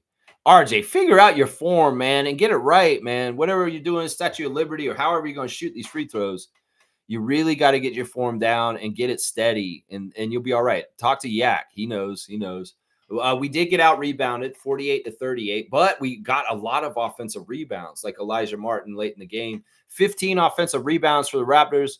That's fantastic. I like that a lot. The assists to turnovers were really in the Raptors' favor. 26 assists to 17 turnovers. Meanwhile, the Nuggets had 10 more turnovers than assists on their team. And they had some good assists early, but man, we were forcing turnovers. 31 turnovers for the Nuggets last night. If they're a very top veteran team and we're forcing that kind of turnovers from the defense, that's fantastic. We did get a lot of fast break points, 25 points, and we won in the points in the paint too. 58 points in the paint to their 46. So yeah, we played aggressive. We got more fouls also. So yeah, it's tough. If you don't shoot well, it's hard to win games, right? And the Raptors gave a good effort of trying hard to win without shooting well last night. So yeah, let's go. All right, let's see. Chloe's saying it's on Darko to make Scotty effective. Well, who's to say Scotty wasn't effective last night? Who's to say he wasn't? It's just a perspective. Everybody can have their own judgment and stuff like that. I think he was effective at containing Jokic to a degree last night. I think he was effective at being a team leader on defense. And some things he just didn't have an offensive game last night. I mean, in some ways, if there are nights where Scott is more Ben Wallace than a scorer, that's not a big deal. Ben Wallace is one of the greatest players, defensive players in the history of the NBA. And he proved that he's a winner with the Detroit Pistons and how he played his career. It's not that Ben Wallace went out there and got 20 points every game. He did sometimes, but more often the things that Ben Wallace did were more important. So in some ways, this is what I would say. You guys got to sometimes think about Scott in a Ben Wallace way. Or, Tim Duncan, he's another one. Tim Duncan wasn't always getting 20 points. There were a lot of games where Tim Duncan, one of the most winningest players, a GOAT, in my opinion, scored like 12 points and got like 10 rebounds and didn't score a lot. This is why Raptors fans need to amend their thinking on Scott, because in some ways he's like Duncan and Wallace. And that the important aspects of what he's doing for the team are in team defense, rebounding, and holding it down for us, especially when Jakob Poeltl's out. Especially when Jakob is out. That's what I'm saying. So it's not totally on Darko. In some ways, that wasn't Darko decided this is what he wanted Scott to do. And the mission plan was never Scott scored 20 points. The thing is, Raptors fans got to stop thinking that they have the perspective of what is right and just for the Raptors to be doing and what they're trying to do. Y'all don't know the game plan. You don't know what Darko gave Scott for assignments last night. Did he tell Scott, just shoot the lights out, take as many threes as you want? Probably not. He said, go guard Jokic and try and contain him because Jakob is out, and I need you to do this tonight. Okay, coach, that's my assignment. So it's really just changing your own perspective because you have your own mind to think that this is what Darko should do, but maybe he did exactly what Darko wanted him to do. And I'm not against Scott not being an offensive player every night. I'm not against that. I think that if Scott doesn't score points on certain nights, but he stat stuffs, he gets a bunch of steals, blocks, rebounds, assists, and he has 6 points, I don't have a problem with those nights. It's just casual Raptors fans who don't understand a glue guy who's a stat stuffer, who's a defense-first player, who wants to guard the toughest player on the other team. This is what you got to accept, Raptors fans. You can't go by, he's not Kobe Bryant. He's not scoring all these points. We got a lot of talented scorers on this team. And in some ways, Scotty is not one of them exactly. We've got to understand this. Fiercely saying Darko giving so many minutes, the rookies last season prepared them for closeout games. They still played hard. Like I said, I think if our second team had been out there, they have enough experience to close out the game properly. But when you put the third team out there or even the fourth team, these guys don't know what they're doing to close a game out.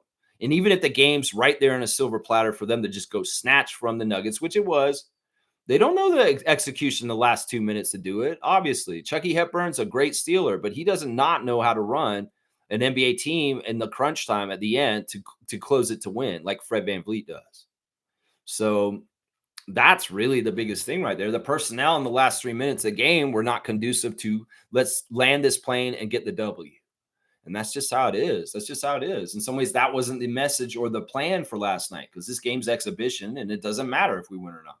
The plan was let's get those young guys out there and get a look at them late in the game and see what they do. Is Elijah going to go out there and be a hero and win the game with a game winner or take over or do something? He could have. He could have, but he didn't. He could have. But we didn't see that clutch factor in him. And in some ways, that may have been asking too much of a guy who just got drafted in the second round to the Raptors this year, just this year. Kaloy saying, and I believe he will. And of course it will take time, but Scotty and Darko has that IQ to figure out how to play with Brandon and Scotty. Yeah, this is the thing. The people that hate the Raptors are going to try and tear us apart for having so much talent. And their main storyline is going to be, these guys don't fit. These three don't fit. The three Bs, Brandon, Barnes, and Barrett. That's bullshit. And, once again, guys, we want as much talent on this team. Bobby's going to make all the decisions as we go through the season. And there is an ESPN article out that's talking about trades, and 14 teams are likely to make a trade this year. And we're on the list. And it's because we have new ownership or something, they're saying. For the first time since the 2013 season, the Raptors are not under the leadership of Masai Ujiri. The former executive of the year and architect of the 2019 championship team has been replaced by his understudy, Bobby Webster. Webster takes over a franchise that has missed the playoffs in 4 of the past 5 years, including the past 3 in a row. For a team that has won a combined 55 games in the past 2 seasons, the Raptors are also projected $3 million over the cap, over the tax, a topic Webster addressed before the start of training camp. This is what Webster said, and this is what ESPN's putting forth. The likelihood that the team is the exact same team by the end of the year is probably 0. So once again, guys, we're in a very talented pool of players, and there's tough decisions going to be made, and somebody's probably going to be moved. At least one guy's going to be moved this year just to get us under the cap. So we're just going to have to see, and Bobby's the one who's going to decide it. He's going to decide it. He's also added that there are no financial pressure from ownership because Toronto resides in one of the biggest and most lucrative NBA markets. So there you go. ESPN's putting the truth out finally that we're not in trouble with the cap or anything like that. We're not worried about this shit because we have the whole of Canada to make money off of. So yeah, if Toronto trims their payroll or adds to the roster, do not expect that to occur until Bobby Webster has evaluated the roster in totality. The Raptors traded for Brandon Ingram in February, but the forward did not play in a game because of an ankle injury. Toronto's other 4 starters, Emmanuel, RJ, Scotty, and Jakob, all played fewer than 66 games. So yeah, this is all pretty on point, and it's pretty much, how it is. It's like, look, these guys are all trying out and trying to figure out their place in the pecking order of the rotation of the Raptors for this year, and that Bobby is going to be a general manager adjusting and reacting to what happens. So nothing's set in stone. Everybody has an opportunity. Everybody has a chance to be a long-term Raptor. Who wants it more? Come and compete and win with the Raptors and show that you're an important cog to the machine of the Raptors getting to their second Larry O'Brien championship. That's the assignment right there. That is it right there. That's it. Shaq Lindsay saying this. I know it's the first game, but Oshai, Dick, and Jacoby need to step it up. Scotty gets a pass because he was playing out of position. He had a tough defensive assignment. Yeah, that's my exact same opinion on the Scotty Barnes game last night. Is exactly what Shaq Lindsay's saying there. Thank you for your support. I say don't put Abaji in that group. Abaji was extremely effective and was our best plus minus on the court. So he was adding to winning in what he was doing out there. So I wouldn't put him in there. Dick and Jacoby, yeah, both of them could have stepped up last night. I would put Jameson in there with those 2 guys instead of Abaji, myself personally. But everybody has different viewpoints, and that's all allowed. And, that's supposed to be. You know what I'm saying? All right, let's see. Fiercey saying, Trevor J, WNBA's tomorrow. Yep. I thought it would be today, too, because the last game was on Sunday, and it's every other day. But no, they're taking 2 days off. G saying, Ingram was good, but he needs to rebound more with his height, in my opinion. I'm sure he will. His first game in so long. RJ had a good overall game with 4 rebounds, 3 assists, and 1 steal as well. Yeah, his only weakness was the free throw line. Everything else that Barrett did yesterday was great. Ingram, a great first start. I mean, in some ways, he wanted to show some of his offensive bag right off the bat, but we did see him do defensive things in this game last night. He was playing very tough defense and covering people. So, the more complete BI3 is coming.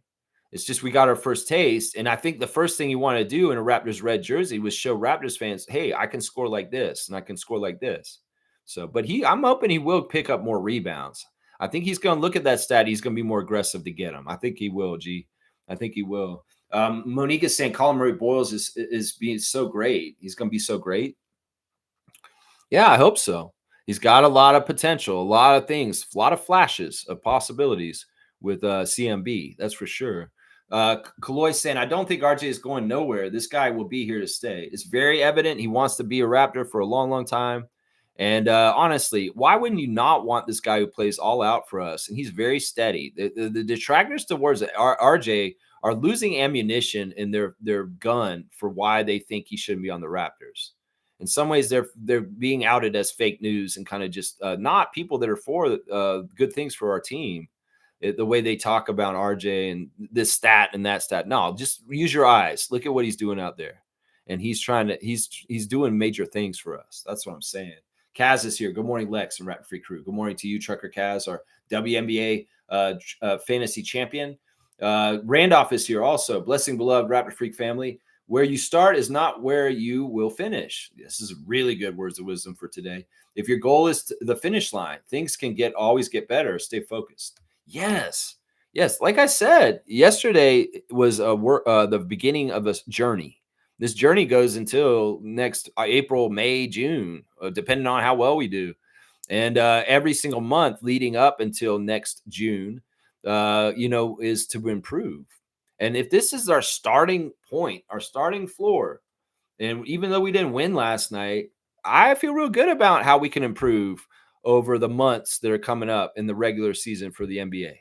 Seriously, there's a lot of really promising things we saw last night. If you're only determining things from outcomes or stat lines, you need to open your eyes up and look at the whole picture and understand that we had a very good preseason debut, even if though we lost. There was a lot of promising things. And as Randolph says, this is a long journey, this NBA season. And we have a lot of room to improve, and we will improve. There's a lot of stuff we could have done better last night, and we would have been so overpoweringly good. And that's make shots. If we made our shots, that would have happened. Yeah. Blessings to the Phillips family, all the Raptor Freak families. Kareem saying, is Scotty now the third option on the team? I was expecting him to be more assertive, but the comments from Bobby during the presser and Scotty in points may have been taken to literally by Scotty. I once again, let's not detract on Scotty. He's not supposed to be. I don't think he's the third option even. He's the glue guy. Once again, guys, I'm going to say this over and over again. The glue guy does not score necessarily. The glue guy does everything in the middle that isn't done, whether it's catching this defensive assignment because it's needed at this time, Jokic, whether it's calling out as a leader, whether it's going to get a tough rebound, whether it's going to make a pass, whether, he can do whatever to help us. And if there's a certain amount of work every single NBA game to win the game, Scotty's going to put his energy into whatever because he can do anything on the court. And it's in some ways, Darko knows that. And it's not important for Scott to score. I'm going to say this over and over again all year because I feel like everybody's going to be coming up with this shit every single time Scotty doesn't score double digits. Every time Scotty doesn't get to 20. They're going to be nitpicky. Oh, he only scored 14. He should have done better. He should have been more assertive. No, he's being assertive. It's just his energy is being directed into other areas of the NBA game and the ways that Darko is directing him. It's not like Scott is not listening to Darko and not doing anything that he doesn't want him to. He's doing exactly what Darko wants him to do. And y'all can be like, well, Darko should be telling him to try and score more. He might come around and say that at some point. He probably will in some way. Scotty, I want you to be more aggressive and going to take care of this because tonight you have a really good matchup and we want to exploit it. And you should be able to take big babies to the lane and beat them up. Yeah, you'll make the big babies cry down low.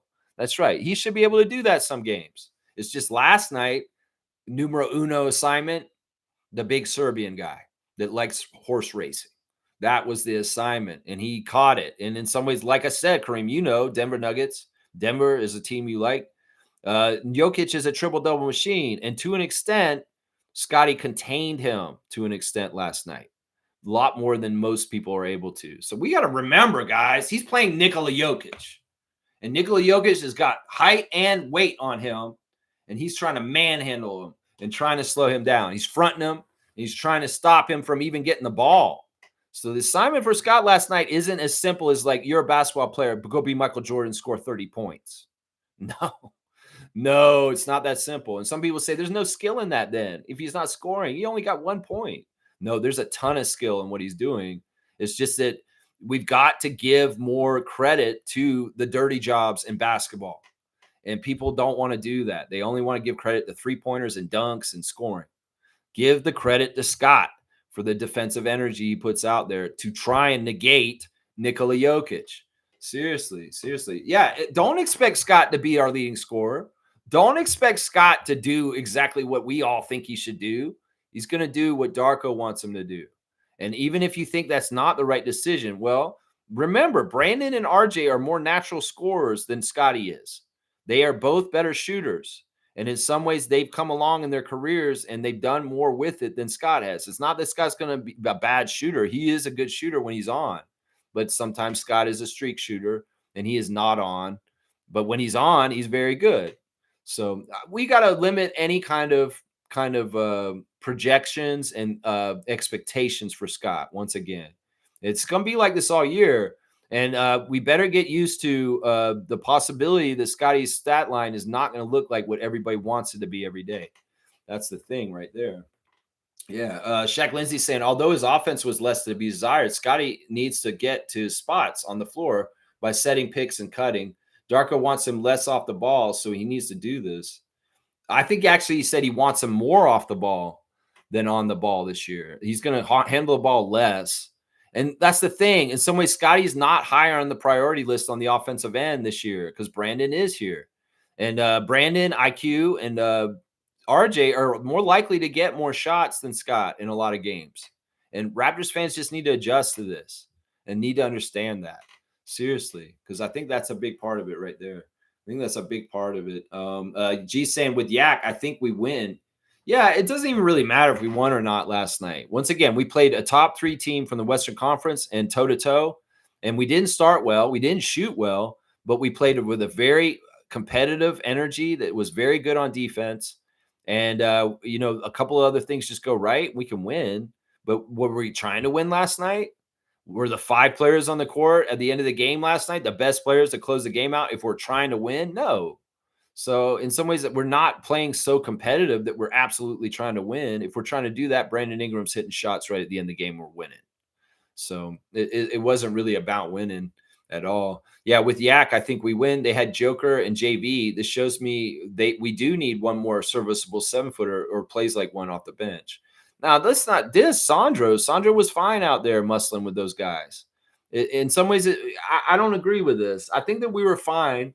I think that, like Jack was saying, this Denver Nuggets center combo is one of the biggest and toughest in the whole entire league this year. Jonas is a starting center, and to have the luxury of having Valanciunas off the bench after Jokic is a really big luxury that the Nuggets will enjoy this year. But also at the same time, I would argue that it's limiting because those two guys are very similar in body shape and size and their weaknesses. So unlike us, who have a Jakob Poeltl, who has a certain kind of bag for himself and the starters, and then Sandro is very different than Jakob Poeltl. They have 2 similar centers, even though Jonas doesn't do all the triple-double stuff. They are similar size centers and limitations in both of them as far as things. So they don't have different looks at center. They can always run small ball, though, with neither of them out there. So I don't know. I think your worries about our center depth are off because, first of all, our premium number 1 center was out, and so was our young Prince from Cameroon. And those 2 guys are going to be factoring in on our size and strength for the season. Trust me, they will be. That's right. Wayne saying this, morning, Raptor Freaks. My sentiments exactly regarding Trevor J. I had to comment that I really don't like him after viewing those in previous wings. And just, of course, for the non-nuanced. Yeah, he's not serious.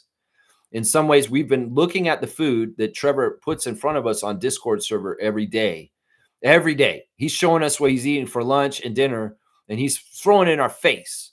And that's why the sergeant at arms is banging on the table with his gavel. He's like, dude, out of order, Commissioner Trevor J, for sending this food porn to us and getting us all riled up with our taste buds and making us need to go and order a DoorDash real quick.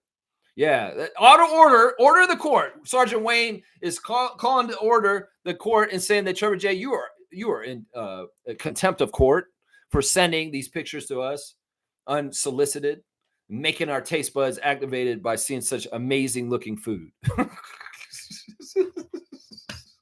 That's right. Fizzy says, sorry, 4 stars for me. I forgot RJ. In addition to Brandon, Colin, and Mamu, also Danny Green is the type of guest I appreciate with his intelligent commentary and appearance at the table. No Drake, please. Yeah, well, Danny's a trained media professional because he went to school and university at North Carolina for communication. Very similar degree that I have, actually, media degree. And, well, he has that path in front of him, and he's gotten different gigs here and there. I think that it was very poignant that in the green room this week with his co-host Harrison Sanford, I think that's his name, Harrison Sanford, right? Inside the green room, he was talking us up on his show before he made this appearance with TSN last night. And like I said, he's angling for a broadcasting job. It's obvious. And I mean, I wouldn't mind him being around the Raptors broadcast regularly. He is very insightful. He's very smooth. And he's just a really smart, nice guy. and he is a Raptors champion. So if any point Danny Green's involved more in Toronto media for us, I very much welcome it. He's fantastic. He's fantastic. But not at the detriment of people like Alvin Williams. No. I'm not trying to trade Danny Green out for Alvin Williams. We need to keep Boogie because he is still second to none. And that is my guy, A. Will. No, we don't mess with him. Now, he wants to take Matt Bonner's spot. I'm okay with that. No disrespect, Red Rocket, but that's a champion for the Raptors. I know you're a champion with him, I think, right, on the Spurs. Did you win a championship, Matt Bonner? I think he did. He might have. He might have somewhere in there in the Spurs. Let's see. Kareem saying, if Sandro, who's your mama, is playing like that off the bench, the Raptors will be okay. You liked him. Yeah, your eyes will open up. The three-point shooting was really fun, and the confidence he took with those, that's stemming from the Eurobasket work he did with Georgia last month. Sandro was hitting those threes like crazy for Georgia also in that tournament, and he was very key to help them. Once again, Sandro was playing out of position for Georgia because they have a lot of good players that are centers already, and he's one of the more mobile big guys. Like Goga for Orlando Magic was playing more center for Georgia, and Sandro was playing the three. And while he was playing for Georgia, he did a lot of ball handling, he did a lot of passing, and he did shoot a lot of threes. So that's an interesting dynamic with him. It's not exactly Olynyk, but there are shades of Olynyk in him, but you can see where he's different than Olynyk. In some ways, he gets up and down the court much faster, and he's a bit of a hustler at the 5 position. That's why I like him as a 5, is because it's not totally small ball, because he does have some strength and size to still muscle with big guys, but he's fast enough to play a small ball lineup as the 5 and get up and down the court and not slow anybody down. That there's a lot to like about Sandro, guys. And we saw a good showcase of it last night. Shaq Lindsay saying, who said RJ can't play with BI? They're crazy. Yeah, they're crazy. They're crazy. There's an instant rapport between the two Duke Blue Devils. That's right. There's an instant rapport, and there's nothing but love there. I see it. And, and it's undeniable that Scotty and RJ have a connection too. Everybody who always wondered about Scotty and RJ, they actually play really well off each other. They did last year. They've done it since RJ showed up in Toronto. Scotty and RJ have a really good connection, and they really kind of see things similarly as two kids from Mount Verde. They really do.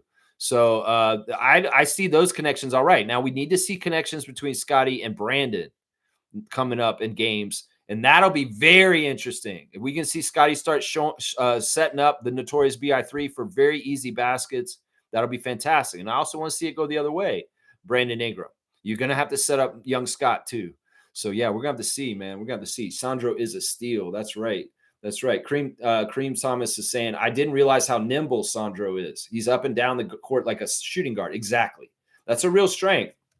He's instantly a fan favorite, just like his first 2 stops in the NBA in Milwaukee and San Antonio. The fans love Sandro. They really do. And good job, Matt Devlin, establishing his last name for us, saying it over and over again. Jack Armstrong, I'm a little bit like you.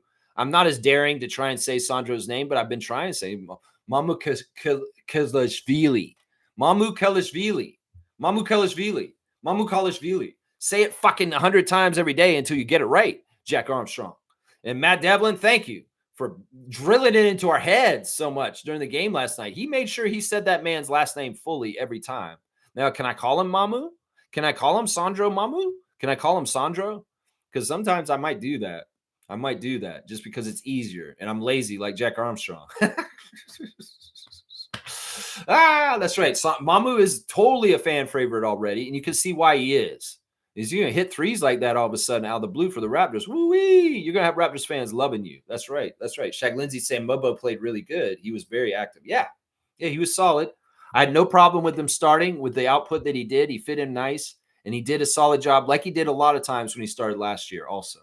So in some ways, you knew what you were going to get from him. And in some ways, putting Sandro in there as a new player on our team, with Brandon also being a new player of the team, Darko's like, maybe that's too much unfamiliarity, and we don't need that much in the starting lineup with Jakob out. So, Jonathan, you're getting the start. And I'm sure Scotty's very happy to play with his best friend. That's right. That's right. Fiercely saying, once again, our Achilles heels were the 3-pointers and 3 free throws. But as usual, our defense was fire, clamp. We caused so many turnovers. Jokic was annoyed. I saw him pushing CMB, laugh out loud. Yeah, welcome to the NBA, Colin Murray Boyles. This is Nikola Jokic.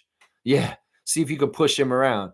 I didn't see Colin do exactly what I wanted him to do last night. He did not get the cookie jar last night. I really want to see him just run up to people like Jamal Murray and just steal the ball from him and run the other way, because he does do that. In some ways, it really was orientation. It's like, look, this is the Nuggets. This is a team that won the championship a couple years ago. And in some ways, this is the real NBA, Colin. This is how it feels. And yeah, you got to go guard a 3-time MVP right away. This is the first person you're ever going to have to guard an NBA opponent. And we're going to put you on Nikola Jokic right away, Colin Murray Boyles. Welcome to the NBA. Welcome to the NBA. But he was effective at kind of annoying and frustrating Jokic. You're exactly right. And that's a good sign. That's a good sign if our rookie, our number 9 pick's already pissing off a 3-time MVP because he's guarding him too close. That's right. Nako Sandani is good on the broadcast. Yeah, he's a trained professional. He's very verbose. He's very learned. He's a 3-time NBA champion with 3 different franchises. He's gone through a lot in the NBA. And he's very, very, yeah, he's great. I love the stories too. He's very candid about Raptors stories, about things that happened during the championship year, about being, in there in Vancouver at the start of the journey in that championship year, and just the different stuff is very cool. And like hearing little stories about Kawhi Leonard and different things about the Raptors from Danny's perspective is very welcome. Very welcome. That's why I love hearing Alvin, because Alvin covers that whole era with Vince and playing for the Raptors back then. He has real playoff experience. He was a key person that helped us win our first playoff series ever. And, well, it'd be nice to have a guy from our championship era that's doing broadcasts with us, talking in the booth and, giving his insight. I think he did very good. That's right. Raptors Champs is here. Good to see a new name in the chat. Raptors Champs. We're talking Raptors here on the Raptor Free channel every single day, 4 years straight, not taking a single day off in the offseason. 9:30 a.m. every day on YouTube. If you want to talk Raptors, this is a great outlet for it. Your comments will be read for the most part, as long as they're, cool.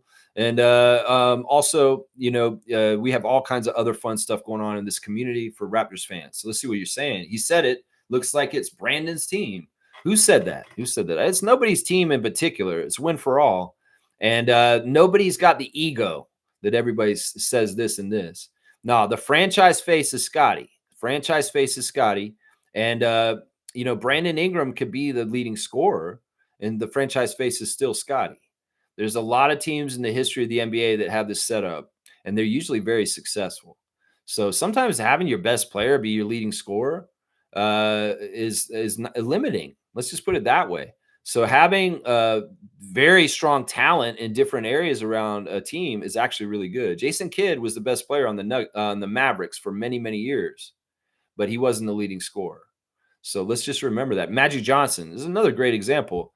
One of the best players on the Lakers, the best player on the Lakers, right? But was he the leading scorer? No, he wasn't. James Worthy was. So let's not be a casual. And and seriously, the label is on Scott. It's very publicly on Scott. The franchise player is Scott, and he doesn't have to score points to be the franchise player. Only casuals think that. So yeah, Fiercely saying Danny Green is welcome. He's very good, and you could see him cheering when Raptors had nice plays. I loved it. Yeah, he respects the country and the city and the team. And in some ways, I was worried he didn't, because he was such a mercenary and then go and get a championship with the Lakers immediately the year after us.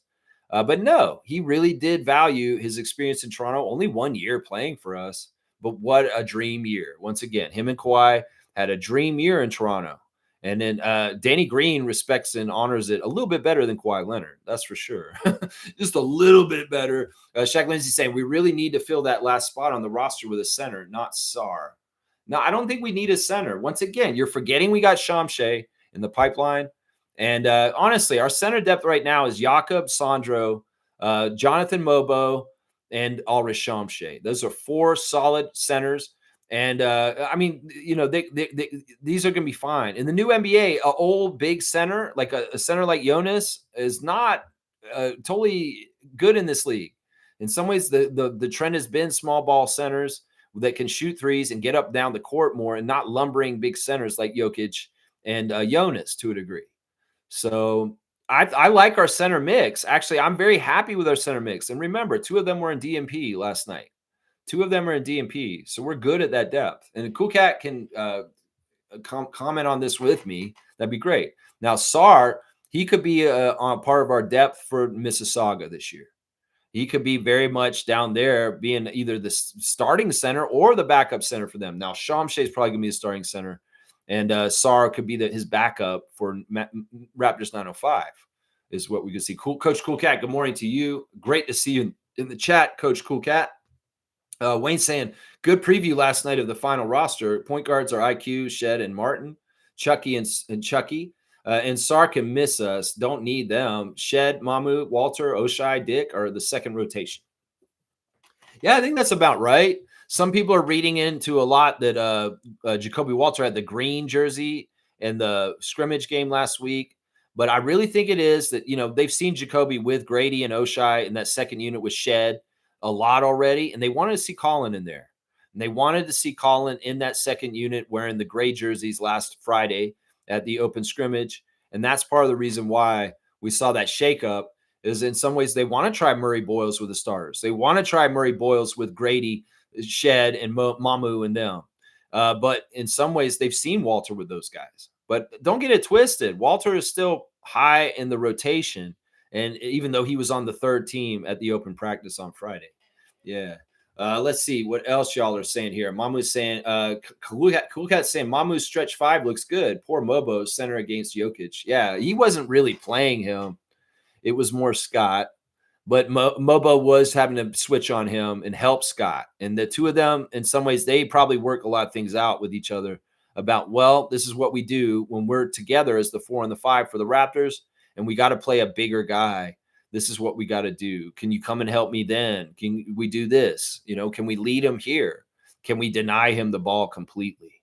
Because in some ways, that's the best way to play Jokic. Don't even let him fucking touch the ball. Just front him and deny. And in some ways, if you can get a deflection or stop it or not get it clean. I love the fact that they challenged that strip by RJ and Scotty on Nikola, because in some ways that was a call for the MVP. That was a call for Nikola because of his stature in the league. And Scotty and RJ going like this immediately. And RJ said, I didn't touch him. And they called the challenge and they won. It was a clean steal. So, that kind of stuff against Nikola is just disruptive. That's great. That's what Scotty, Colin, and Jonathan had the assignment for last night. It's just not make anything comfortable or easy for Jokic. And that was part of it right there. It's tough. Shaq Lindsay saying, Bobby said we have too many young guys on the team. I don't want to hear any more about trading RJ. Replace him with who? Yeah. Once again, the move that's going to happen this year is going to be at the level of the second team. I don't see them moving any of the big contracts. No, they're not going to move RJ. They're not going to move Emmanuel. They're going to move somebody like Baji, or I don't want them to move Walter. If they're going to pick somebody, I want them to move Abaji because his trade value is high. And in some ways, I could see us replacing or getting by without him easiest. I really think Jacoby's special, and I do not want them to move him because there's something about him that tells me something for the future. And Grady Dick is still, we got to decide him. Now, if Grady can't shoot consistently for part of this year, his trade value is going to sink, and he'll be hard to trade. And if he's really good, we're not going to want to trade him. So that's why I don't forecast Grady Dick probably getting moved. Plus, while Masai was still with our team, he mentioned that Dick is really part of the cornerstones for the future with Scotty. He was getting named a lot. The Scotty and Grady are our future. So I don't know. You figure it out. In some ways, it's a lot of things are just pointing at Oshai. And it's not any disrespect or hate towards him. I love you, Oshai. You've been fantastic on the Raptors. And the Raptors have been very good for you in developing and becoming a more consistent two-way player. And I only want good things for you, but also I want the best for the Raptors. And in some ways, if we have to trade you to get under the cap and get a quality player in some ways that'll help us going forward too, that's what Bobby does. I won't be upset. But it's not that I don't like you, Abaji. I think you've been fantastic. I think you've been so solid the last year, and you were last night too, that I'd be sad to see you go. But if there's decisions that have to be made, I don't want RJ going nowhere. And I think that Grady and Jacoby are the two guys that we need to hold on to. So it's the way I look at it right there. Kaloy saying white panel J's hat. That's right. The classic, the old school. That's right. I got the old school because we come in New York. Yeah, we coming into your city, and we come in to end the series. and put you guys out. We ain't messing around. That's right. Shane Bieber, let's get you going and show them just exactly like Gosman and just Savage this weekend. You go into the cauldron of Yankee Stadium, tune out that noise, and get those pitches located. And bats, hello, keep getting contact and put those baseballs out of Yankees' little rinky-dink home runs derby stadium. Vladdy, let's go. Let's go, Blue Jays. That's right. Let's go. That's right. Monica's saying Danny has us. Raptors in the top and 6 thoughts. That's right. Danny Green is a great Raptors legend. That's right. Not a legend. I guess champion is the right word. Smooth Brown Man saying old school Blue Jays hat. You guys like it? Yeah. Best looking hat in my opinion. Yeah. The hat of Dave Steeb and Ernie Witt and Jesse Barfield and George Bell. That's right. That's that hat right there. Tony Fernandez. That's right. Rest in peace. We love you, Tony. Yeah. Smooth saying TSN is much better quality basketball coverage. Yes. Yes. You know, Sportsnet does baseball really well because that's their bread and butter is Rogers team, Rogers Center, Blue Jays. This is bread and butter. So you put a lot of investment into making the baseball product really good on Sportsnet. But with the basketball, they have not done that. In some ways, if TSN was the sole cover of the Raptors and there wasn't this 50-50 split between Rogers and Bell, I'd be happy. I want Alvin Williams to be calling the game still. And if they could figure out a half Jack, half Alvin, I would love that, but on TSN only. Because seriously, a lot of the Sportsnet coverage is, oh my gosh, to me at least. And I know other people say this too. You guys are all saying the same thing here. It's like Cool Cat say, I prefer TSN sports coverage over Sportsnet. So there's like 3 of us right there say TSN over Sportsnet. Yeah, it's even like that with the open gym versus the Raptors Delight bullshit that they came out with last year. You just don't do it as well as TSN and Bell. I'm sorry, you just don't. You just don't cover the Raptors exactly right. Rogers in Sportsnet. Yeah, G saying that Blue Jays pitcher for today essentially said he loves the hostile environment. There you go, Shane Bieber. That's right. Let's get Justin's older brother out there and kick some ass. That's right. Should we check him? No, he's not related to them. He's Justin Bieber. But Shane Bieber is Justin Bieber's brother, right? Or is he his dad or something like that? No, wait. Are they about the same age? Maybe they're cousins. I don't know. They're related, right? Because all Canadians are related and know each other, of course. That's what we always thought. If you're Canadian, you know Michael J. Fox, right? Oh, yeah. And you live in an igloo and you fight polar bears when you get your mail. Yeah, yeah. We all know that all the Canadians are related. Shane Bieber is obviously Justin Bieber's relative, right? Shane Bieber's not even a Canadian. He's American, right? Oh, Lex, you're so weird, man. All right, let's keep going. Fiercely saying, despite Jamal Murray going off yesterday, I don't want him on the next FIBA iteration. I'll give him a chance, but I want him to come correctly. I don't want him coming in happy, jokey, smiley Jamal Murray. I want him to come in as a assassin. I want him to come in like he wants to kick everybody in the world's ass. I don't want him to be on happy, woo, I'm not playing for the Nuggets right now, so I'm loose and I'm kind of chill. And I don't totally take Team Canada stuff as seriously as the Nuggets. I don't want that energy, Jamal Murray. If you're going to be around Team Canada, you had that energy last year around Paris, and it pissed me the hell off. Maybe you were a little bit on the down low hurt, but man, you did not step up and help RJ and SGA with duties as far as what we needed to do in the Paris Olympics last summer.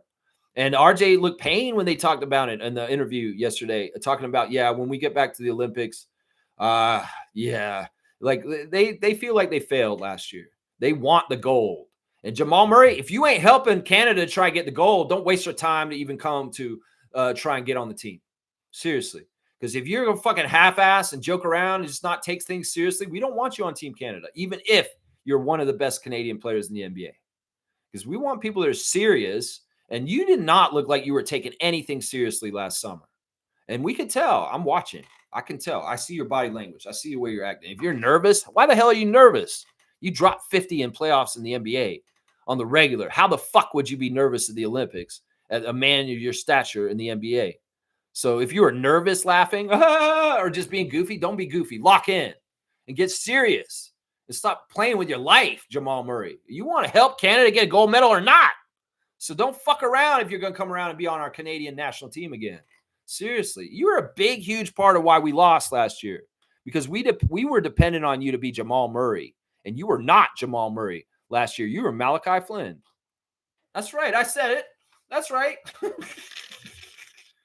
That's right. Blackhawks coming in. Thank you for supporting the channel. Thank you, Shaq Lindsay. Thank you, Fiercey. And there is that Raptors Vince Carter logo in there. That's awesome. G saying one of the commentators mentioned that RJ does hear the noise, and the response is, "You really think that?" I just sense he is on a mission for the Raptors and Team Canada. He's got the purest of hearts. In some ways, he's a bird of a feather like me. He's a kid from Toronto that grew up in Toronto, that loves Toronto and wants to play for the Toronto Raptors. This man is just pure and true. And I don't understand how Raptors fans can't fall in love with him like this, like DeMar DeRozan was before. Like, I got us. Don't worry, Toronto. I got us. Chris Bosh is gone. Don't worry. I got us.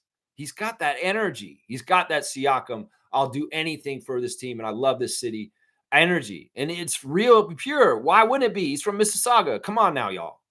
And seriously, man, we got to really embrace this energy on our team, because there's been the opposite of that kind of energy in the history of the Raptors, especially near the beginning. Nobody wants to be here. And you get a hometown hero who's actually one of the best players from Canada in the entire world on your team. You better covet that and protect that and want that on your team. I'm telling you right now, you better want that. That's right. Shaq Lindsay saying Christian Brune outplayed Dick, Oshai, and Jacoby. What the fuck? He's good. Apparently, that kid is a lot better than I gave him credit. I mean, they were making jokes about him all summer about how he got more jacked this offseason. Like Christian Brune, he's a little bit ahead of Grady, right? We got to give him credit because he's the same year as Oshai, right? And he's in some ways, he's really playing efficient and playing at a high level. I had to give him a lot of respect for the game last night. In some ways, I laughed at where he was put on the ESPN top 100. But after the game last night, I'm like, okay, maybe he was in the right place in the top 100 of the ESPN rankings. Because, yeah, he showed something to me last night. I'm not upset about him outplaying Grady because he's a year ahead of Grady, and he's a little bit different. He's had more experience in different ways than Grady. Oshai, is a different totally kind of player, and Jacoby's even further behind as far as the young player. Brune's been in the league for 4 or 5 years now. This is his 5th year, right? So, he's a good player. He proved that last night. That's for sure. He's the best one on the court. Neil saying this, Nuggets lost to the Timberwolves, so they were motivated to beat us. We will still be motivated to beat the Kings. Yeah, we should play the Kings better. The Kings are not necessarily going to be a playoff contender in the Western Conference. They could be. They're a little bit of a wild card. We'll just have to see what's happening. It'll be nice to see the Triple D, DeMar, Domatis, and Dennis playing against us. I'm all about seeing those guys because those are some of my favorite players. Very big fan of DeRozan, of course. And, it'll be fun to see those guys tomorrow in Sacramento as the Raptors are traveling there today. And we'll be there to play the Kings tomorrow night, 10 p.m. Eastern. We'll have the preview tomorrow. That's right. Seymour saying Braun has the chip. When you win, you stay hungry. You get better in every way. He got a chip his first year. He was a rookie when they won the championship. And, so he is a champion right off the bat. You're saying he has a chip on his shoulders? That's why he played like that? Yeah, maybe. Once again, I think he gets up against the Raptors mainly because Kansas guys are on our team. And these Kansas guys are all friends. And in fact, they said in the broadcast, Oshai was working out with Christian all summer. Like, it's like, in some ways, Oshai's guarding him now. He's like, well, I've seen this all summer. And Christian's like, yeah, I seen Abaji trying to guard me all summer too. So there's a lot of familiarity. There's a lot of shit talk, I'm sure. And that's part of the reason why Christian probably gets up like he did against us. It's because of Grady and Oshai. Let's just put it that way. I'm pretty sure that's why. And the great thing is they get carded each other. The assignments are for each other. So you see that Kansas on Kansas matchup in the game. Nako saying Knicks, Cleveland, Orlando, Raptors, Detroit, and either Atlanta or Philly. No specific order. That's your top Eastern teams. That's who you see, the Knicks, Cleveland, Orlando, Raptors, Detroit, and either Atlanta or Philly. I mean, it's not that bad. I've downgraded Cleveland a little bit in my recent view of how I look at things. I think the Knicks are a good, solid top 3 team in the East for sure. Orlando, I don't have any faith in. Detroit, I'm not totally sure about either because they drained all their veterans out of there. And I don't know if Tobias Harris is going to be enough to corral all those youngsters and get them playing right. So we'll see. Atlanta, no promises on a team led by Trae Young. And, of course, Philly is absolutely all dependent on injuries and whether they are going to have people playing. And I don't think they will. So I don't know. We'll just have to see how it goes. The Raptors, I once again am predicting will be a top 4 Eastern team this year. They will be a top 4 Eastern team. And nothing that I saw last night made me change that opinion. That's right. Fiercely saying, yeah, the Joes, aka Jokic and Jonas, are always elbowing people. Yeah, that was kind of messed up. Like, seriously, we don't need, like, when Scott went to the ground, that was pissing me off. Like, I was like, oh my gosh, not this again. Because I was at the game last year when Jokic hit him in the eye and he missed all those games. And that was such bullshit. That was a really important part of our season, is the beginning. And we were in a really tough part of our season. And losing Scotty for a while because of Jokic hitting him in the elbowing him, that was really bad. And we had a little bit of PTSD with some of the elbows thrown around by Valanciunas and Jokic last night, which is yikes. And the refs may have known this. They were like, yeah, we know what you did to Scotty last year, Nicola, and we're gonna be touchy on this. Yeah, you got a foul for that. Your elbow's a little high, buddy. A little high. That's right. Boo. Shaq Lindsay saying, just a question. If Dick isn't shooting, is he a liability? Yes. Yes. If he's not making his shot, he can be a liability, because in some ways he's not going to give us what we need on offense, on defense. It really is important that Grady's locked in and he's zeroed in and laser focused to make shots, because in some ways his career goes with whether he makes shots. It really does. That's the case with that mold, that kind of player. You better be a sure shot. You better be a Jason Capono. You better be like locked in like that. Because if you're not going to be helping us in other areas as much as another guy on the team could possibly help us in the other areas. So you better get your bread and butter down for sure. And then beyond that, start expanding into other tricks on the court too, that you can show that you can do also. But yeah, the baseline is Grady's got to hit his threes. He's got to hit his threes, especially if they're wide open. He cannot miss them. And the comment earlier saying he was just a little short, not getting the lift on his legs. Yeah. Well, he zeroes in and he dials in. He starts hitting those threes. Everything will be fine. We just need him to do that. He's like that. He can hit those threes consistently. But if he doesn't, he is a liability. That's right. So please tell me why they waited so long to sub in Jacoby. I know it's just the first preseason game. Well, let's not nitpick any kind of micro decisions that Darko makes. He has his reasons for why he plays people with people. I think that he pairs him with Oshai, and that he wanted Baji and Dick running as a tandem out there, kind of like Scotty and J-Mo in the first lineup. And that just happened that way. And then, Shed and Jacoby are kind of a tandem. So when Shed's coming out there, often Walter will be out there with him, because there's a natural synergy and communication with these players because of their connections. So I think that's part of the reason why Jacoby maybe was where he was at what. But I'm not worried about Jacoby. He showed solid stuff. He did not really emerge or do anything substantial in the game last night, but he was also solid in certain ways, in little ways. You have to really pay attention to see. That's it. Yeah. Let's see. Smooth saying, what's this LeBron James announcement, Lex? Is it a partnership with Amazon? I don't know. I saw some headline this morning saying that LeBron has a big bombshell he's going to drop, and that ticket sales are spiking for the Lakers games because of it. I'm pretty sure he's just going to announce this is the last year. I'm pretty sure that's what it is. I don't think if it has something to do with Amazon or whatever. I think it's that LeBron's straight up going to tell everybody, this is my last year. Give me my farewell kudos. The farewell tour is this year, because you're not going to see me play next year. This is my last year in the NBA. I think that's what he's going to be saying. I may be completely wrong. I don't know. Seymour's saying maybe LeBum has purchased a franchise at Vegas. Not too soon. And the franchise, that process is not anywhere near right now. They got to get through the whole thing. Adam Silver is saying that expansion is looked at, but I don't think they're in a real hurry to do this. And it may be partly they're waiting for LeBron to retire. So he announces his last year, does his farewell tour. He retires next summer, and then all of a sudden there's an expansion team put in Las Vegas, and LeBron's a part of it all of a sudden. Yeah, that's the timeline. That's the timeline right there. Shaq Lindsay saying Scotty's defense was very disruptive, causing turnovers. Scotty will be all right, but he's got to learn to play off the ball. Yeah, and he'll be fine. I mean, everybody's putting him under such a microscope, and I just don't feel like that's fair. Let the man just have fun and play. He's going to do things right, and his game is not going to see the same look every year, every night consistently. his game's going to morph and change on different given nights. There may very well be some nights where he's Kawhi and he's down low and he's killing people in the paint with his turnarounds and doing stuff like that. There's going to be different looks and different modes Scott's in. And last night was a very heavy defensive mode.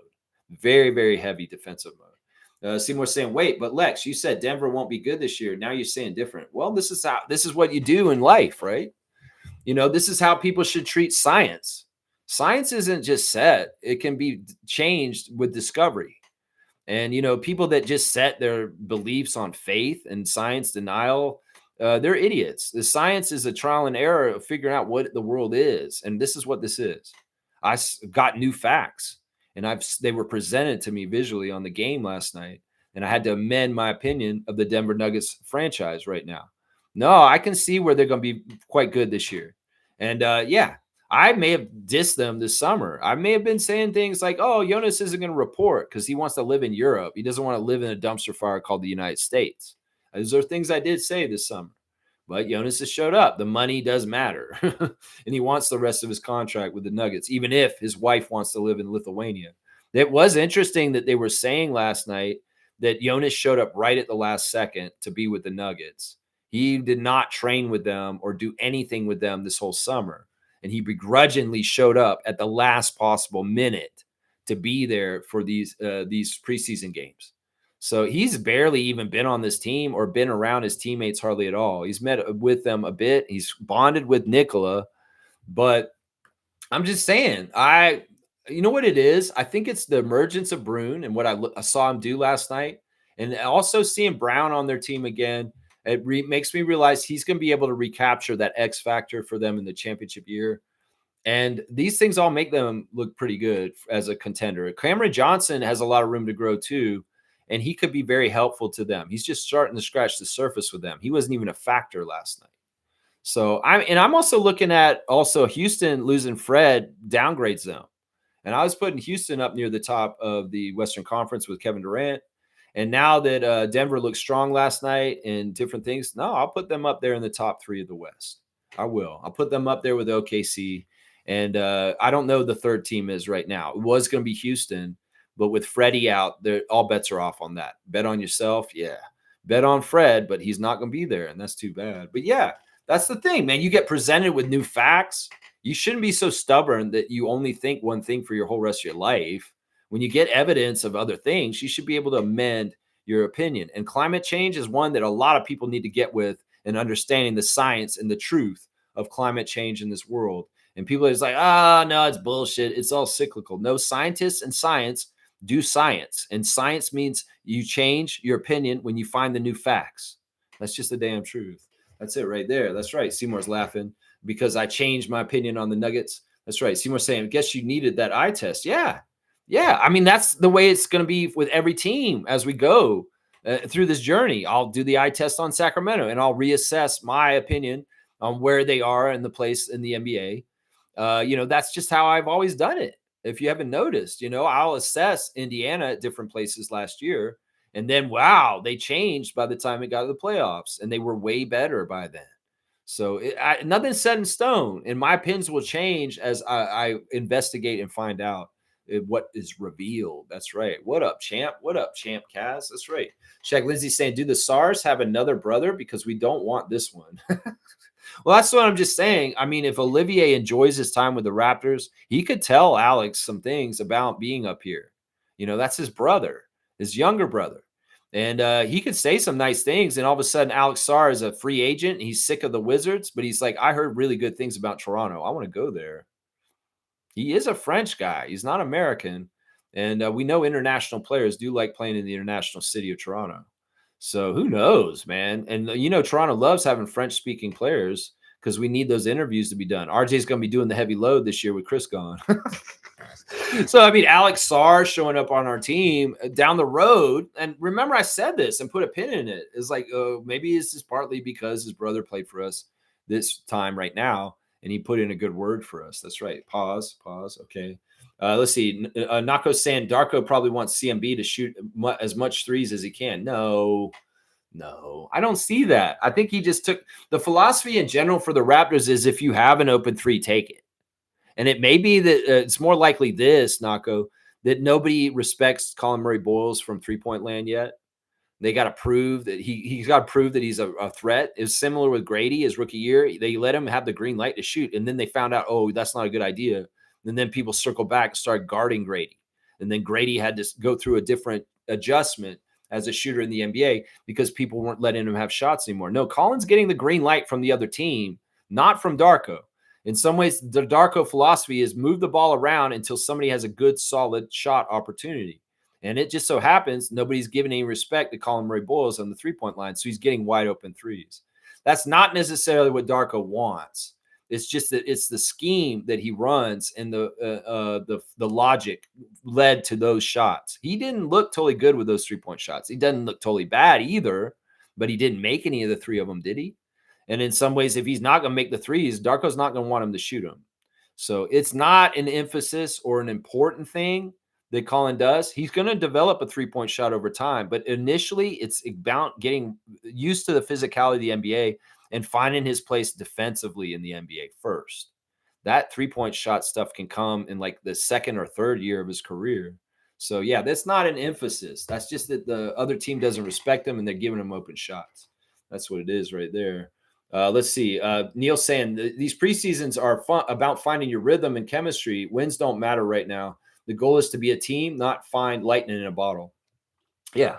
And it's also to get a look at the end of the roster, guys, and do the training camp battle to see who's going to make this team. Roden did not get into the game last night, but Lawson did. Olivier Sarr lost more points in trying to make this team as of last night. I don't think he looked good. And in some ways, he's not doing anything good for him to make that last roster spot. And, Roddy didn't get in either. We'll have to see what Roddy does in one of these games coming up. The starters played a lot last night.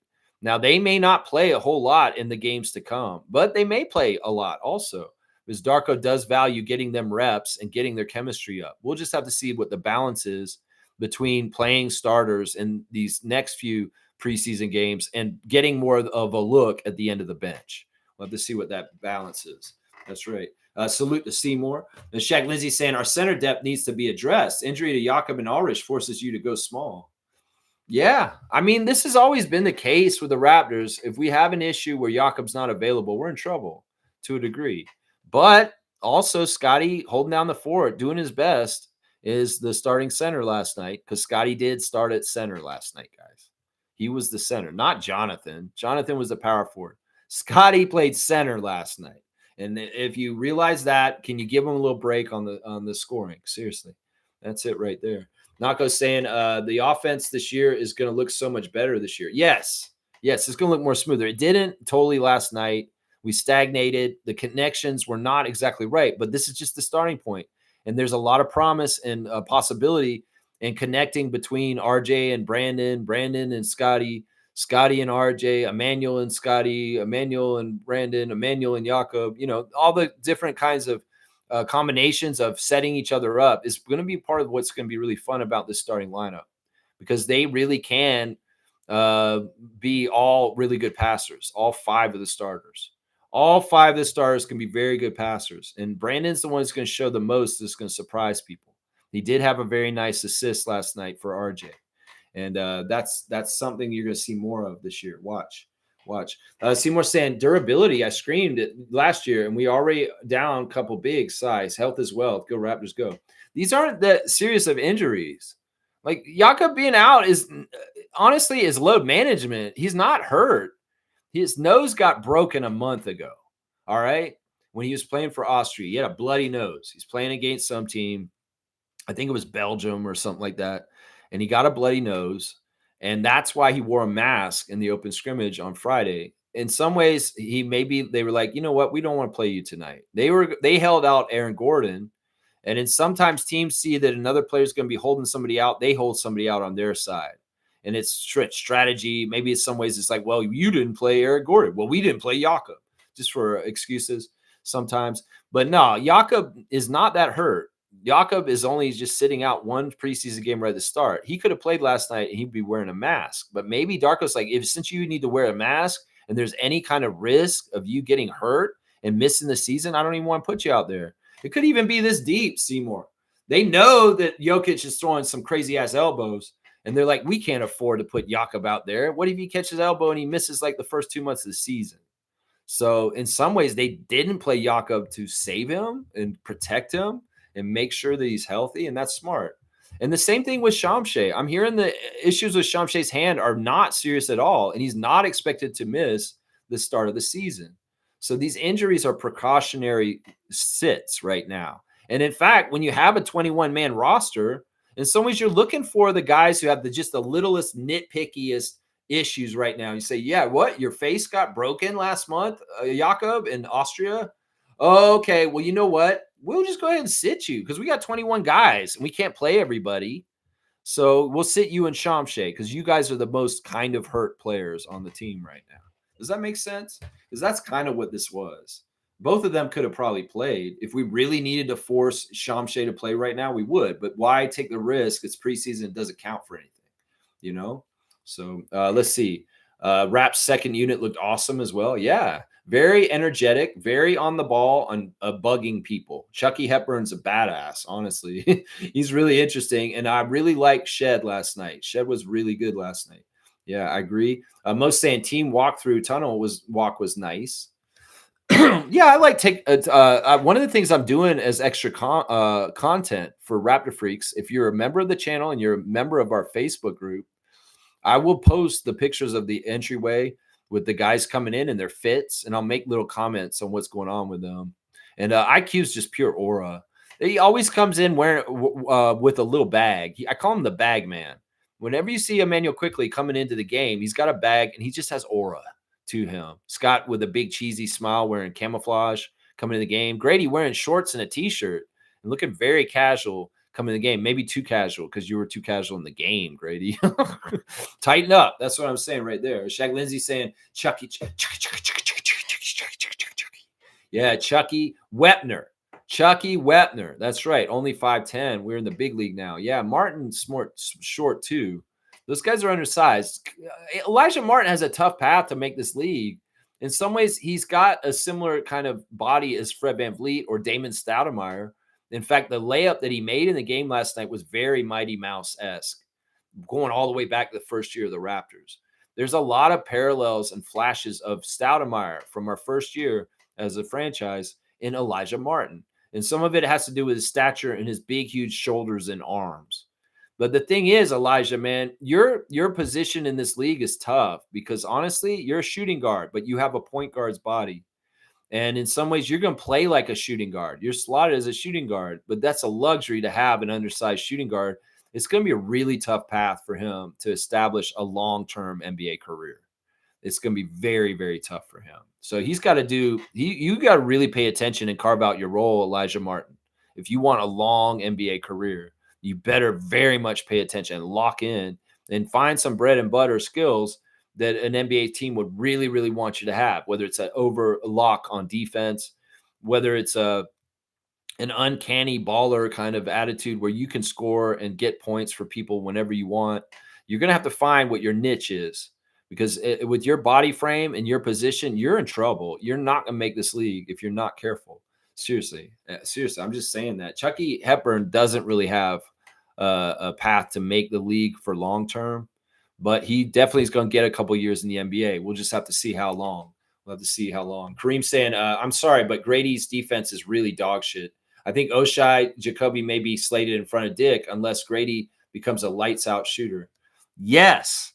In some ways, Grady was just all over the place and just a little bit, I don't know. It's tough. He just had a tough night.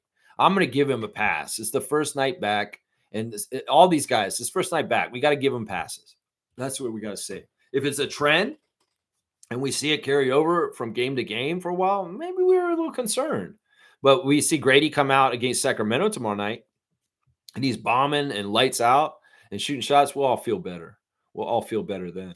Wayne's saying that alley-oop play was on Chucky, not Martin. Chucky passed the ball, which was a boneheaded decision when every possession counted. Chucky's defense was easily replicated. Martin's points were solid. Yeah, very poor decision at a very crucial possession, which could have absolutely changed the game. And plus that play and then the missing of those three point attempts that they had right in a row between Battle, Martin, and Lawson. That was really unfortunate. If any of those three-point shots had gone in, the game could have had a really solid ending where the Raptors did win. So, but it didn't happen. They didn't make any of the shots. And Jameson, I'm looking at you the most. AJ also, because you guys do that. You've already been known to do those big shots at the end of the game. And that's your bread and butter, Jameson Battle. You need to make the big shot when it's open and the game's on the line. AJ, you've been good for that in the past, and I expect that from you too. So, yeah, Shaq Lindsay saying, what the heck? Dick was sloppy, 1 for 6 and 3 turnovers. Yeah, and 5 fouls, including 2 offensive fouls, which those offensive charges are turnovers because you're basically turning the ball over. So he just had a tough game. We got to give Grady a little bit of just a pass. And somebody, I'm giving everybody a pass.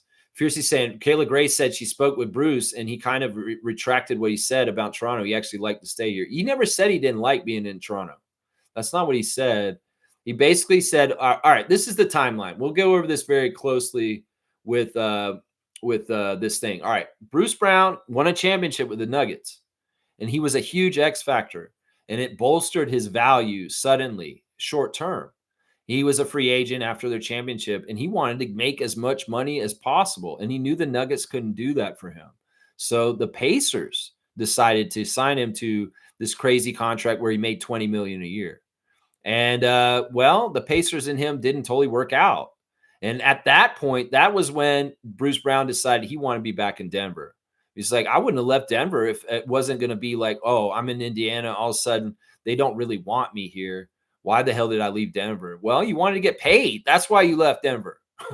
That's why you left Denver. You know, you had to go through those 2 years of being away in weird places and different things just to make money. That's all this was. You had championship, then you went into mode, I'm going to make a bunch of money. Now you're back in championship mode and not making as much money on the Nuggets.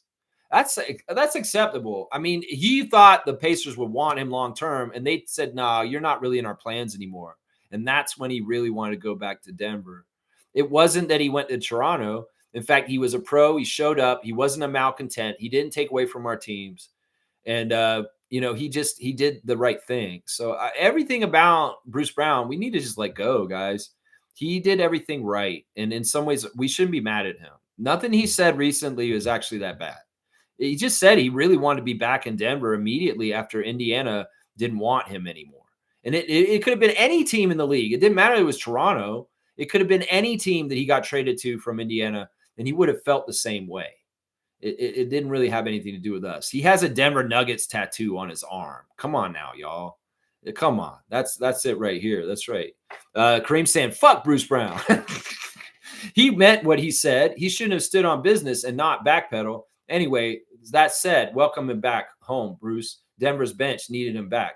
See, Kareem is a Broncos fan, so he has affinity for the city of Denver, and Denver is his Western Conference team. So in some ways, he's like saying, fuck Bruce Brown, but hey, welcome back to our team. Listen, I'm not saying fuck Bruce Brown. In some ways, he annoyed me when he played for us. I know he didn't try all out. I know that was really sketchy how he took his surgery right before the season started, so he'd be out his last year with the Raptors. Yeah, that was such bullshit, honestly.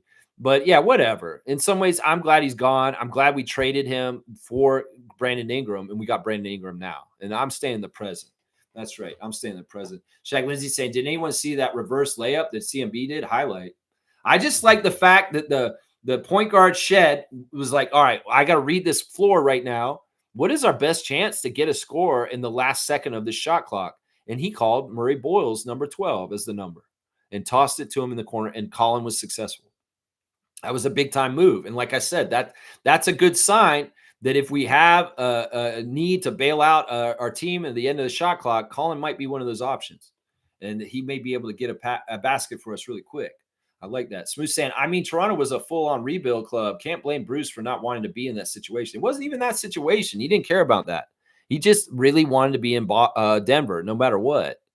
And it wasn't really like, I'm sure Toronto on his list, he's like, man, you know what? Toronto's a great city. I don't mind being on this team. He's really the way it was. It wasn't like he was so pissed off. He's like, I can't be here. No, he did it. He did everything right, guys.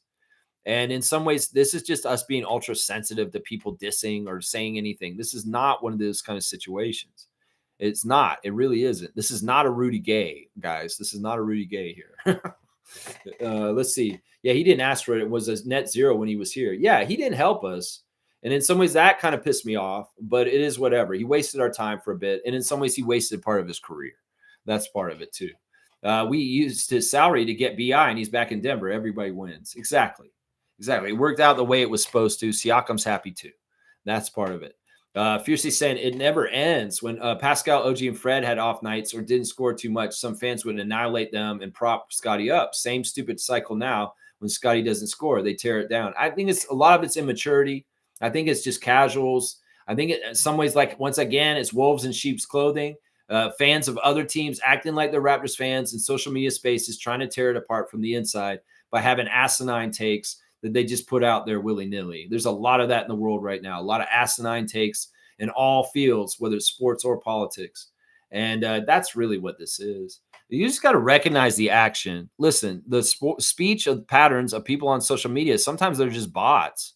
There could very well be fans of other teams that don't like us that pay for a bot farm to come in on our social medias and just put out random fucked up comments that are not helpful.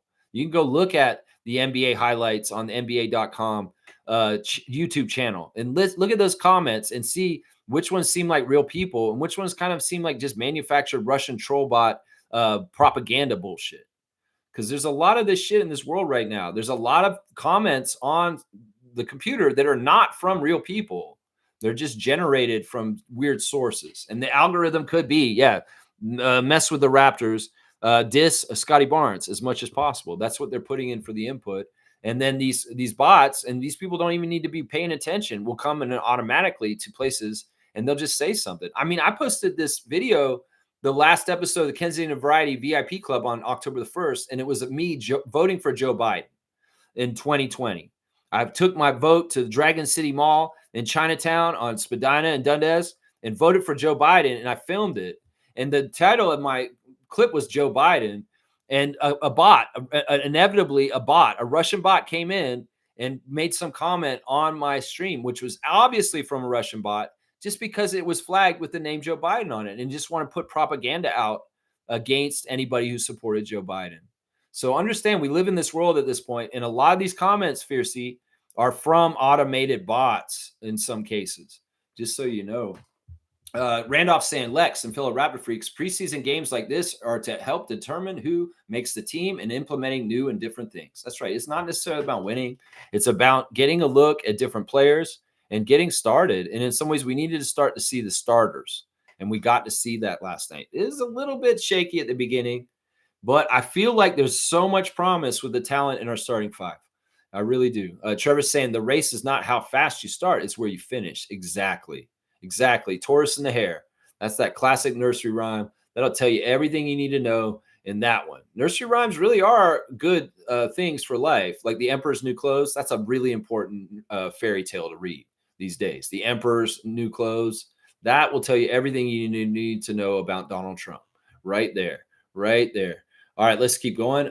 Monique's saying W stream, W vibes, go Raptors for life. She's got my cutoff. I am at 222 right now. It's fine. Lexathon is the first game of the preseason, and we want to talk about it. That's right. Check Lindsay's laughing at the term food porn. Yeah, that's what Trevor is. He's a purveyor in food porn. He's the Bob Guccione of food porn. That's what we got right now in our Raptors Discord. He's the Bob Guccione of food porn. That's right. Trevor, keep sending those XXX pics. Need to be tantalized. I don't know. Are you even in there, Shaq Lindsay? You got to see what he's doing, man. This shit is amazing. Honestly, I'm not hating. I'm loving because the food looks so good. It's just crazy. And it does make me have to go eat whenever I see it. It's almost like Pavlov's dog. You ring the little bell. Now all of a sudden I'm hungry. Trevor J's posting pictures in Discord, and it's messing with my life.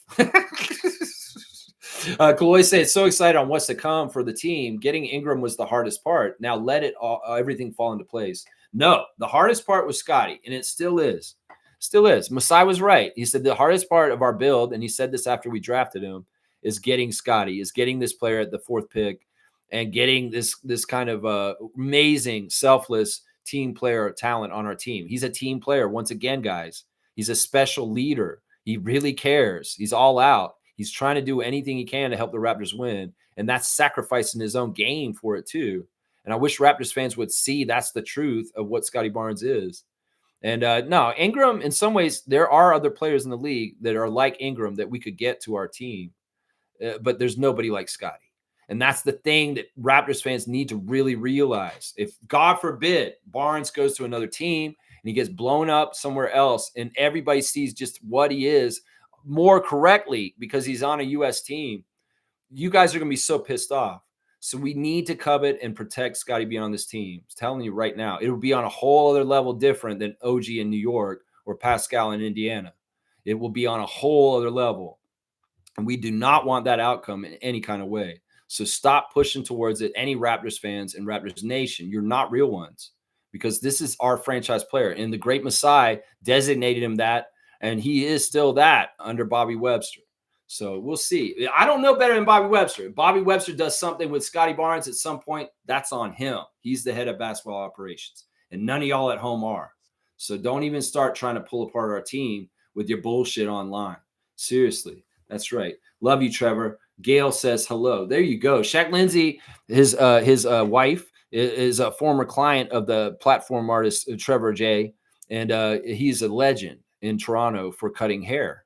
Because Shaq Lindsay's, familiar with him from this here, cutting hair on the Danforth, apparently. That's right. That's right. Trevor J saying, high standards only hurt at first. Then they become your edge. There you go. I like that standard. That highlight, that if somebody knows high standards, I'll bet you Trevor J does.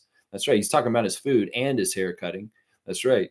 Trevor J saying, hi, Shaq. What up? Love you guys. Wishing you guys all the blessing. Remember to keep God first in everything you do. There you go. There you go. I love that. All the glory to God. Thank you, Lord, for another day. And thank you for Raptors basketball being back on the TV. And please, Lord, can we get sanity back in this world and justice and start protecting the vulnerable, the poor, the people that are being mistreated and abused by evil, fucked up forces out there of racial hate and genocidal tendencies. Yeah, we need to protect the people, and the people are not being protected by the United States government right now. That's for sure. That's for sure. TSN over Sportsnet. Yes, that's pretty much the consensus here. Cool Cat saying, love that RJ is prepared and nonstop aggressive. Love his professionalism. He's just the best, man. And hearing his dad speak too, you see where he gets it from. Man, seriously, I love that RJ's being very open about how he feels about playing for Toronto. And I hope that makes people start shutting up more about this shit. Whether it's RJ, whether it's Emmanuel, whether it's Scotty. Raptors fans, stop being critical, so critical. Who the fuck are you?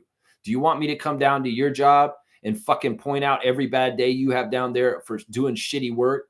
You know what I'm saying? Am I going to come down to the warehouse and see Seymour Pape and yell at his coworkers for backing up the forklift the wrong way and not following safety protocols? Nobody wants to be watched like that under a microscope. And these guys in the NBA, that's why they get paid the big bucks, because people are always watching them and criticizing them. And in some ways, you don't want that from your own people, your own fans. You should be ride or die supporting your team. Just like I said, they're like a child. The Raptors are like a child of mine. And I wouldn't want to be an abusive parent towards my children. Would you? So think about your action towards the team and how you are. If you're not a fan and you're just like a sports fan and you just like being a critic and an asshole and I like criticizing things and that's my life, okay, you go ahead. You're miserable fuck. But I'm a real fan and I love my team and I stand by them. That's what it is right there. There's differences here. That's right. There's differences. That's right. Fiercey saying, looking forward to tomorrow. WNBA action at 8. Raptors at 10. W stream, fam. Let's go. And Blackhawks saying, Darko led a good amount of the team play, and there's no serious injuries. We good. Exactly.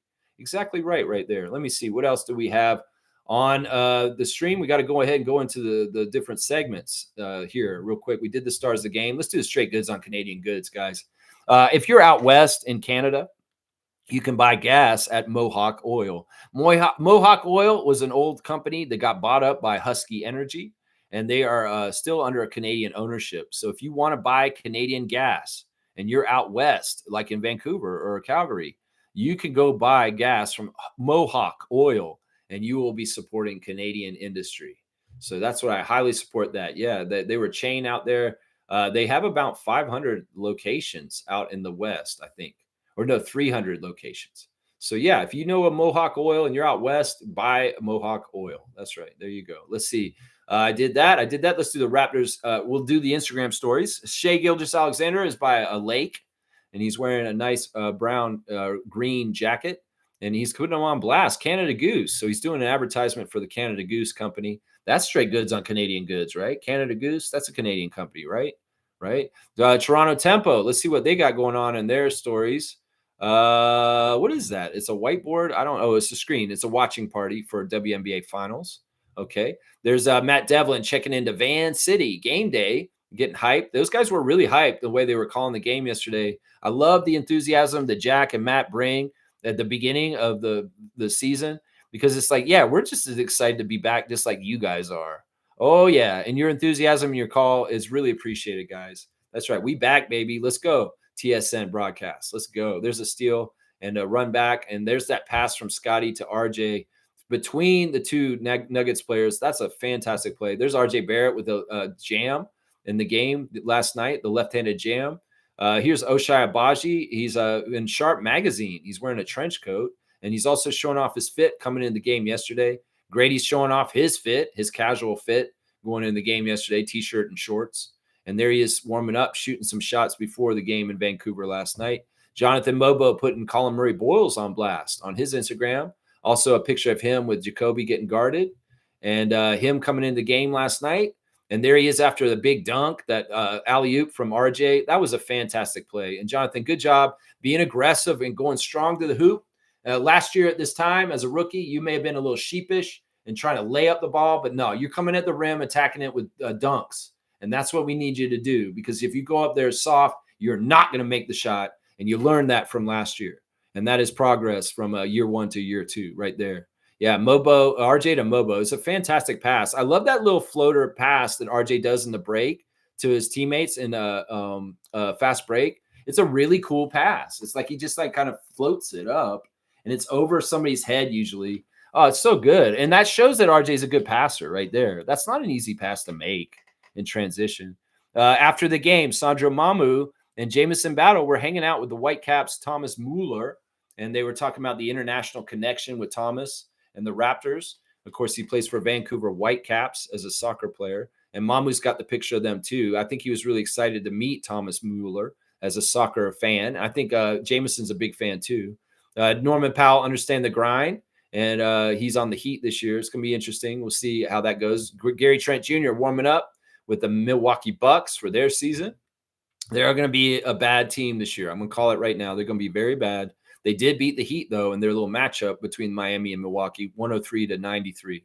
Savannah Hamilton's out on the street and looking fly.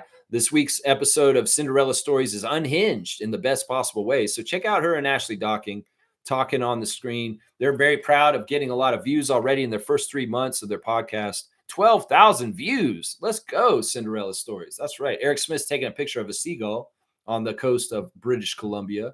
And there he is taking a picture of RJ signing the autographs for the Vancouver fans. Slim Duck has got this crazy clip of Jaylen Brown talking on a podcast about Joe Mazzulla is just making them run track all day. He's like, I understand why they're doing it, but I hate it. In some ways, I hate my coach right now because he's just making us run back and forth like crazy. I think that this is the play hard league, copycatting, and that the Celtics know they're going to have to play all out like the Raptors and the Thunder do to be successful this year. So Joe Mazzulla is already making the Celtics run crazy suicides and all kinds of drills every which way. And Jaylen Brown ain't having it completely. He ain't having it, but he's also having it because he's like, yeah, I understand this is necessary. That's kind of funny. I think Jaylen Brown and Chris Boucher are going to be close on this Celtic team. I think that in some ways it's natural for Chris Boucher to gravitate towards Jaylen Brown as a new friend. So that's cool. I like that. They had another dumb game on Raptors at Men. Keeps coming. Whoever's doing this stuff, Raptors at Men, what the fuck are you trying to do to our Raptors? Make them look like clowns? Make them look like jokesters? I know you want to make it light and easy, fun content, but poking your head through a hole in a piece of paper? What are these fucking kindergartners with your bullshit? With your dumbass games? Like poke through this. I know these are brain teasers, but in some ways you're making them look stupid by putting a piece of paper over their face. Like, what was that? RJ got it right. He knew to poke his finger through the hole without putting his head through the hole. These are dumb, man. Raptors have men. In some ways, you're pissing me off because you're making our players look like idiots with your dumbass brain tweezers and questions and little fun things you're trying to do. I'm not with it. I'm not with the vibe and your style of what you're trying to do. Seriously. I'm not. I'm not with it. Not with it. More and more Raptors are wearing the NBA paint designs, though. I see Sandro Mamu is wearing it. Ulrich has been wearing it. Jared Rhoden has been wearing the NBA paint t-shirt at this point. Yeah, but yeah, there's all kinds of good stuff. Scotty Barnes signing autographs for the kids in Vancouver. Really did come by. He bypassed the Denver fans, which was awesome. Some kid had a Denver jersey. He was trying to get him signed. He was like, nah, I'm going right by you, my guy. That's right, Scott. You don't need to sign Denver apparel. Seriously, you really don't. So good, smart stuff. Yeah, Mobo starting was very interesting at the last second there. Too bad the Raptors didn't win. But it is what it is. It's not even that big of a deal. It's preseason, and it doesn't count to the 82. There's Elijah putting Colin Murray Boyles on blast, and Oshai, and Sandro, and David Roddy. So Elijah also got a little bit of a highlight also last night with his basket, going to the lane, laying it up in the crunch time at the end of the game last night to get us a 3-point lead. Jamal Shedd's putting Colin Murray Boyles on blast on his Instagram, and IQ also, and Oshai, and Mamu, and David Roddy. They're all getting put on blast, and Jamal's still feeling it for his why. He's like, oh, I think that's his mom. So he said putting his mom on blast right there. Happy birthday, mama, is what Shedd's saying right now. Blessed to have such a mom like you. Love you and got you forever. There you go. That's beautiful. Wubbs has got Colin Murray Boyles on blast on his. And then he's got a new intro, Jacoby Walter, 25, behind the scenes. So check out Jacoby's footage. They're filming him from his summer and some of his workouts in Summer League. There, Lindsey Dunn is wearing the Blue Jays old shirt, and she's interviewing Blue Jays right now. She's very much in full Blue Jays mode and getting all kinds of stuff. She's asking this one player why he has his walk-up song as Pink Floyd Money.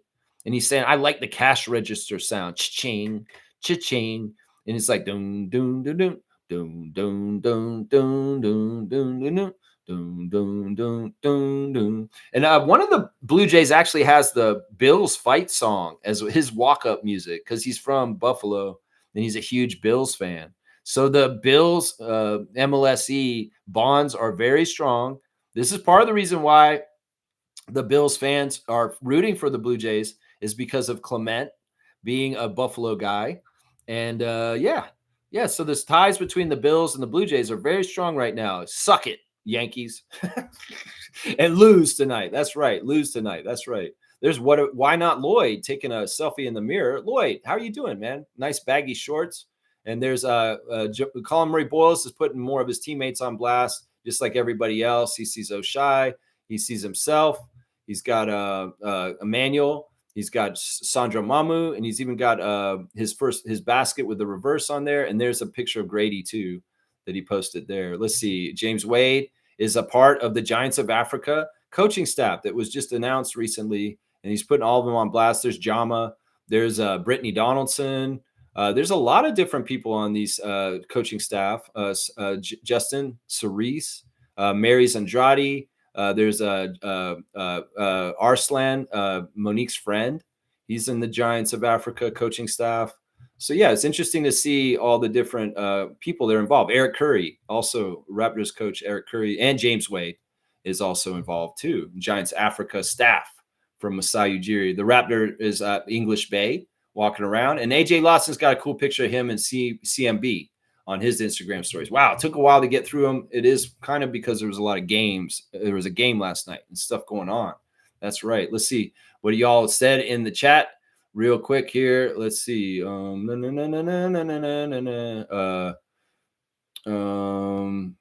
Kaloy saying, oh, man, another 10 p.m. game tomorrow. Yeah, being up till 1 last night after the game, it's just what it is. West Coast time, it's always like it is. We're going to start on West Coast time right away, right now. Trevor J saying Delano Bant has signed with the Dallas Mavericks. That's an interesting look. That's interesting. The Smooth Brown Man is saying that the LeBron James announcement was a Hennessy ad. That's so disappointing. A nothing burger. Okay. And Kaz is saying, I know what a great idea to put the Raptors' first 2 games on the West Coast, so everyone in Toronto has to stay up till 1 a.m. To me, it's really more about getting the brand out the West Coast, like they did in Calgary and Vancouver. And a lot of the diehards aren't like us. They're not going to watch the Raptors preseason like this. Some people didn't even know the Raptors started playing again last night. And well, this is for us, the special diehard, passionate fans like the Raptor freaks that, in some ways it's like, yeah, we're that kind of fan. We will stay up till 1 a.m. on a Monday night in the beginning of the work week and watch the Raptors till 1 a.m. It's just how it is. It's just our grind. It's just who we are. And I like that they start over there. In some ways, it has benefits with time zones to start over there and then come back this way. In some ways, it's very good initiation for the young rookies and young players to get the feel of the air travel and the time zone changes of the season before the season actually starts. So there's a lot of good things. And these Raptors are not staying anywhere long. They're going to Sacramento, and then they're coming back here, and they're going to play here against Boston on Friday night. And then they got to go to Washington and play the Wizards on Sunday. And then they get a couple of days off, and they'll be playing Boston in Boston. And then they come back here and they play at Scotiabank Arena against Brooklyn to finish the preseason. So all 6 of the preseason games are in very different locales and going all over the which way. None of these games are 2 games in a row in Toronto. So these guys are going to be traveling a lot in preseason. That's good. They get Elijah Martin and Colin Murray Boyles used to it. You got to get them used to it. Infamous saying, salute freaks, the move right to the bench talk needs to go away. Yeah, the status of the lineup is Darko's and Darko's own just to do. Everybody's going to have an opinion. Everybody's going to want to share it. And some of it is just not necessary to hear, is what I'm saying. It's just not necessary to hear. Fiercely saying this, Smooth, you've got to be kidding me. Really? Wow. Glad I wasn't looking out for this second decision nonsense. Laugh out loud. If Delano got signed, there may be hope for Westbrook. No, I don't think there is. You guys got to understand, Russell Westbrook is so far into his career that he's just not the athletic talent he was. And that was his whole game. He's not a good shooter. He's not a point guard like Lowry or Conley or Chris Paul. He is a very selfish player in some ways that needs to be at his top level athletic-wise. And he was destined for this his whole career because he relied on his athleticism so much. So I just don't see it. I don't see it. If it hasn't happened now, it's not going to happen. Seriously, he would have been snatched up if he was sought after or wanted in the NBA. You know that. You know that. How would he not be? He's a former MVP of the league. But it's over. I'm telling you this right now. They've already started training camp. And him getting signed to somebody at this point is not likely. He could be a midseason addition to some team that's desperate and wants to try something. That is possible. But him not being on a team to start for training camp, that's no good. That's no good. He's not going anywhere. He's probably going to China. I'm telling you right now. That's where I think he's going. G saying, I wasn't dissing Sandro when I said they need a serviceable 7-foot center. Sandro is going to be amazing for the team, but he may not always play as a center. Ulrich should be great too, but he is raw. Yeah, I mean, the only thing I was trying to say is, people saying that we're still kind of light at center. I don't believe that right now. In fact, we're more deep at center than we have been since our championship year. Seriously, we are more deep at center since then in like 6 years. There's no Freddie Gillespie, Ken Birch, Aaron Baines, Alex Len, Colin Castleton, Orlando Robinson kind of stuff going on here. We've got a real top tier starting center, and we've got a fantastic backup center that has all kinds of dimensions to him. And we've got an amazing project that's coming up the pipeline too. So what's not to like? What's not to like? And then we got 2 kids from West Palm Beach that will try and play as a tag team for center also, like they did last night. That's right. All right, let me see. What's my next tab? Let's go do the Raptors Reddit reactions. So here we go. This may be where we get a little off the rails with comments here. The RJ Barrett debate. What are we missing? This is guy saying this, and he's speaking my language right here. I don't understand all the hate towards RJ Barrett. We have a young player who loves playing for our team, who's a solid isolation scorer, and who's on a reasonable contract for 2025. Yet many people want to see him go. But for who exactly? Someone less talented offensively, but better defensively? We've seen what happens when he's not there. Ingram becomes our only true natural scorer. And if Ingram gets injured, we're right back to those past years when everything depended on restricted scoring abilities of Barnes for better or worse. Last night, clearly, um, showed that RJ and Ingram play well together. They're the team's two best scorers. Still, whenever people praised RJ, others brushed it off by saying it's just preseason. But if Barnes had played that well, they definitely wouldn't be saying that same thing. So my question is, why are y'all so eager to get rid of him? In today's market, who exactly do you think could realistically replace him? I don't want to start an uncomfortable discussion, but if it's a matter of money, the worst contract of the team is easily Barnes. Wow. There's stuff I like on here, but once again, we have an abundance mindset around this team. It's not a scarcity mindset. There's enough for everybody. In some ways, the fans are conditioned to have a scarcity mindset, and they just automatically think if somebody's going to go get something, somebody's getting detracted. It's the lie and the myth of capitalism that taught you guys that. It's just that you guys have been conditioned in a capitalist system to think if somebody's getting something, somebody else is hurting for it. That's absolute horse crap. That's the lie and the myth of this society that we live in right now. And if you can decondition your mind to get to an abundance mindset, you could see that there's nothing wrong with the Raptors game plan and what we're doing with things. Brandon does not take away from RJ, and RJ does not take away from Scotty, and Scotty does not take. They all help each other. And I like this guy standing for RJ, and I agree with everything he's saying. But to the detriment of Scott, you don't need to do that, Redditor. You don't need to do that. Don't even bring up Scott. Just talk about RJ. You don't need to talk about anything else. Let's see. Raptors fans getting ready to base their entire season on how players perform in their first preseason game. That's about right. And they got a picture of Scotty here. And Munir M of Reddit, who's always posting, is correct on this one again. Yeah. Yeah. And then, that's it. Somebody's noticing that Colin Murray Boyle's as high as ever. Like, what? He got high? So he did look a little blazed when he was walking into the game. His eyes were a little glassy. Anyway, that's enough Raptors Reddit. Let's do the new segment called Let's Check In with Keeks. Karthika is the TSN statistician. And, let's see what she tweeted yesterday on Blue Skies. The preseason Raptors scored 32 points off the Nuggets' 31 turnovers, scored 25 points on the fast break, and 15 second chance points. That's all hustle, energy, kind of scoring. That's offensive rebounds, that's steals in transition, and that is just playing with energy. And that's where we got a lot of our good stuff. They also shot 41% from the field, 23% from the three, and 67% at the line, and finished with a 46% effective field goal percentage. Yeah, that's bad. That's bad. That's not good. The total shooting, because of your free throws, should be much higher. So that's pretty garbage right there. So yeah, that's tough. That's encapsulating the whole game right there by Keeks. Is we had good energy, good kind of like stats from steals and offensive rebounds, but the shooting was bad, and that's what really did us in.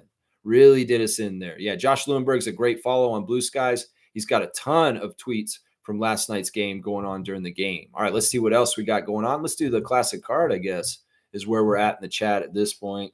Let's see. Yak if Yak can't play a game, there's a glaring hole against big teams like the Nuggets. Yeah, we can see that.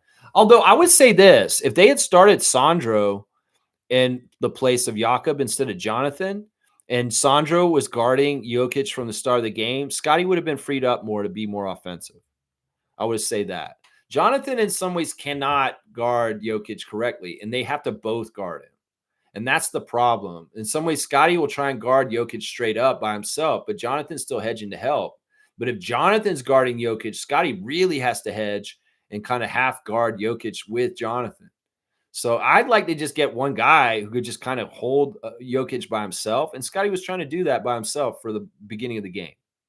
But it's not easy. And in some ways, what's the trade-off? Did you guys want to see Sandro Mamu come out and bomb threes and make a good offensive debut? But not have to guard Jokic? Or did you want to see him have to guard Jokic and not do anything offensively and Scotty go off instead? In some ways, we wanted to see what Sandro could do offensively, and that's why Darko set this up this way. In some ways, I think that's what it is right there. Yeah, I think that's what it is right there. That's right. Infamous saying, I like the way the team looked, just need to clean up a few things. That's a great thing. They have mistakes. They have things that are workable to be fixed. that are going to really help them improve and look better. They'll look better tomorrow night. Watch. They'll clean up some of this stuff right away, and we'll see some improvement in different areas. Of course, it's not all linear going up. There's going to be ups and downs throughout the season where we're kind of at our best and not as good at other times. So yeah, good point, Infamous. Good to see you in the chat today. That's right. G saying the trade RJ started from that idiot YouTuber. He still says it. It's shaking my head. He who shall not be named. Is he the one who started the trade RJ? I know Gubstown Clank brought up trading RJ very early, and that got an unfollow right away. I was like, man, we just got RJ, and Greg was already saying we need to trade RJ and his Gubstown Clank stuff. And I was like, no, fuck that. And I was like, Greg, I can't watch you if you're going to be putting RJ in trade machine right away. And I stopped watching him, and he stopped making content anyway. But yeah, I don't know who started this. If it's Pensair with his latest crusade of bullshit and what he does on his channel, fuck you, Pensair. 2-finger salute for you and your fucking bullshit, Robert. That's right. It was saying RJ is needed on this team. I totally agree. He's just the heart and soul. In some ways, he embodies going out and get it. And Scotty is too. Nobody needs to go anywhere. Just let Bobby do his job. You guys aren't Bobby. He'll do the job. That's what I say. G's saying that's a good point. Maybe starting Sandro would have been better, but then we need somebody off the bench that can be a serviceable big until Ulrich develops. So regardless, trust in Bobby. Yeah, either way, there's going to be a spot where because they have Jonas and Jokic, that we're going to be undersized at center regardless. And this is going to be a perk that the Nuggets will have for this year if both of them are healthy. And it's just it's tough. I mean, like I said, the 2 DMPs last night were at our 5. And that was the center and the project that we would love to see play also. You know, Shamshe, you know, if he had been healthy last night, we could have started Mamu at center and Shamshe could have been the backup center. Or Mobo being the backup center is more palatable to me, honestly. In some ways, I know why they started him last night. It's familiarity and him running with that squad a lot last year. So let's see. Wayne saying, my man Mamu came through. I'm basically done with preseason speculation-wise. Well, you got 5 more games to watch, and there is speculation on who's going to make this team as the final roster spot that we need to speculate about. And there is other stuff too. We're going to see a lot more of Brandon still in this preseason. Brandon has not played since December until last night, so he's going to be anxious to continue to play. Now, the level of how much we see the starters in the next few games or the rest of the preseason, well, that'll vary, and it may not be that much, guys. We may have seen as much of the starters as we're going to see, but maybe not. It could very well be that Darko does want to continue to get them reps, ramping up into the season. So we'll just have to see. All right, let's see the classic card. We're getting close. We're on the countdown. We're going to do a 3-hour one today. That's right. We're going to be right at 3 hours. All right, who is that? Okay, yeah, we'll do this one. This is the classic card of the day, guys. Full name answer. We'll get you the classic card. So please write in the full name answer. If there's any kind of extra part to the name, put it in there just to be careful. Trust me. All right, here's the classic card of the day. Do you know who this is? Full name answer on this, please. And you can tell me who. He's wearing a Golden State jersey. I don't remember him being on Golden State, but I guess he was at one point. Full name answer. It's not very classic, but yeah, there it is. Trucker Kaz wants this one. He's going to take it. It is Kelly Oubre Jr. in a Golden State Warriors jersey. Yeah, interesting. Yeah, Slug DZ, you're just behind. I like the Kaz put in the junior also. He followed the instructions. So there you go. Kelly Oubre is the card, and the Kaz for doing the junior on there, you're going to get 100 for that, even though it's kind of an easy card.